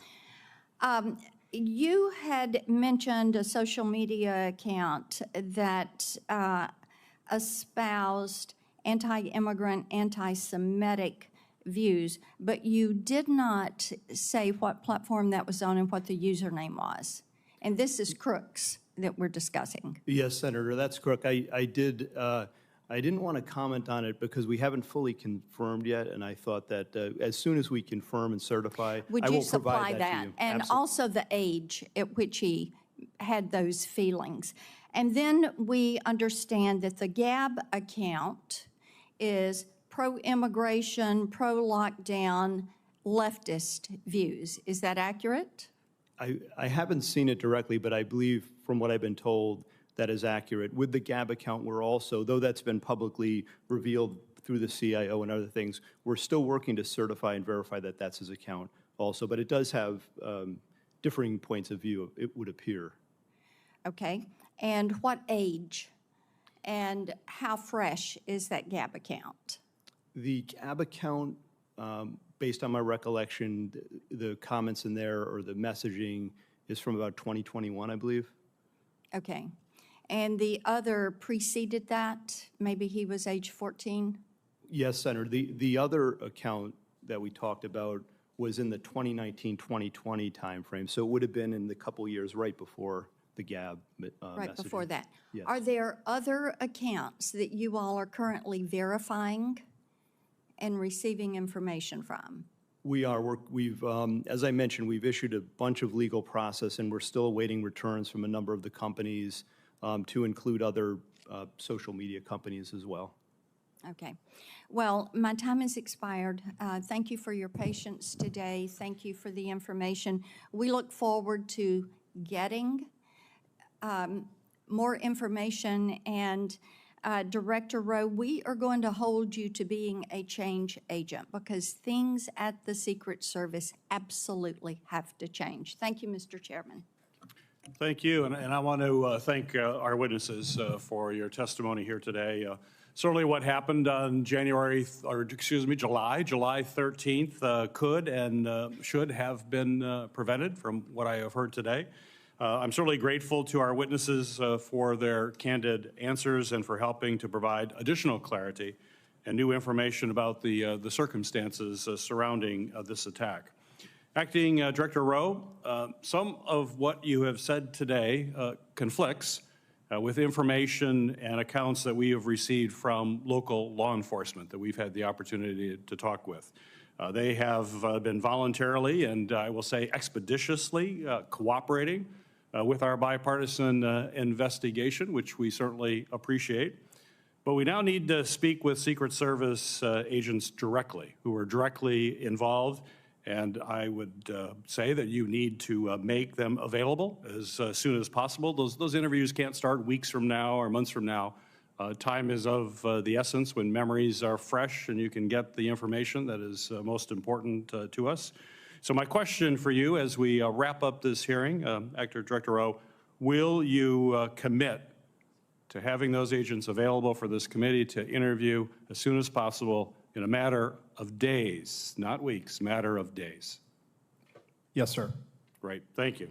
Certainly the American people deserve to know what went wrong and they deserve accountability for those security failures. And as we continue our bipartisan investigation into security failures that day and any underlying systemic issues, we'll continue working to follow the facts, get clear answers, and make important recommendations to ensure that a security failure like this never happens again. The hearing record will remain open for 15 days until 5 p.m. on August 14th, 2024. For the submission of statements and for the questions for the record, this hearing is now adjourned.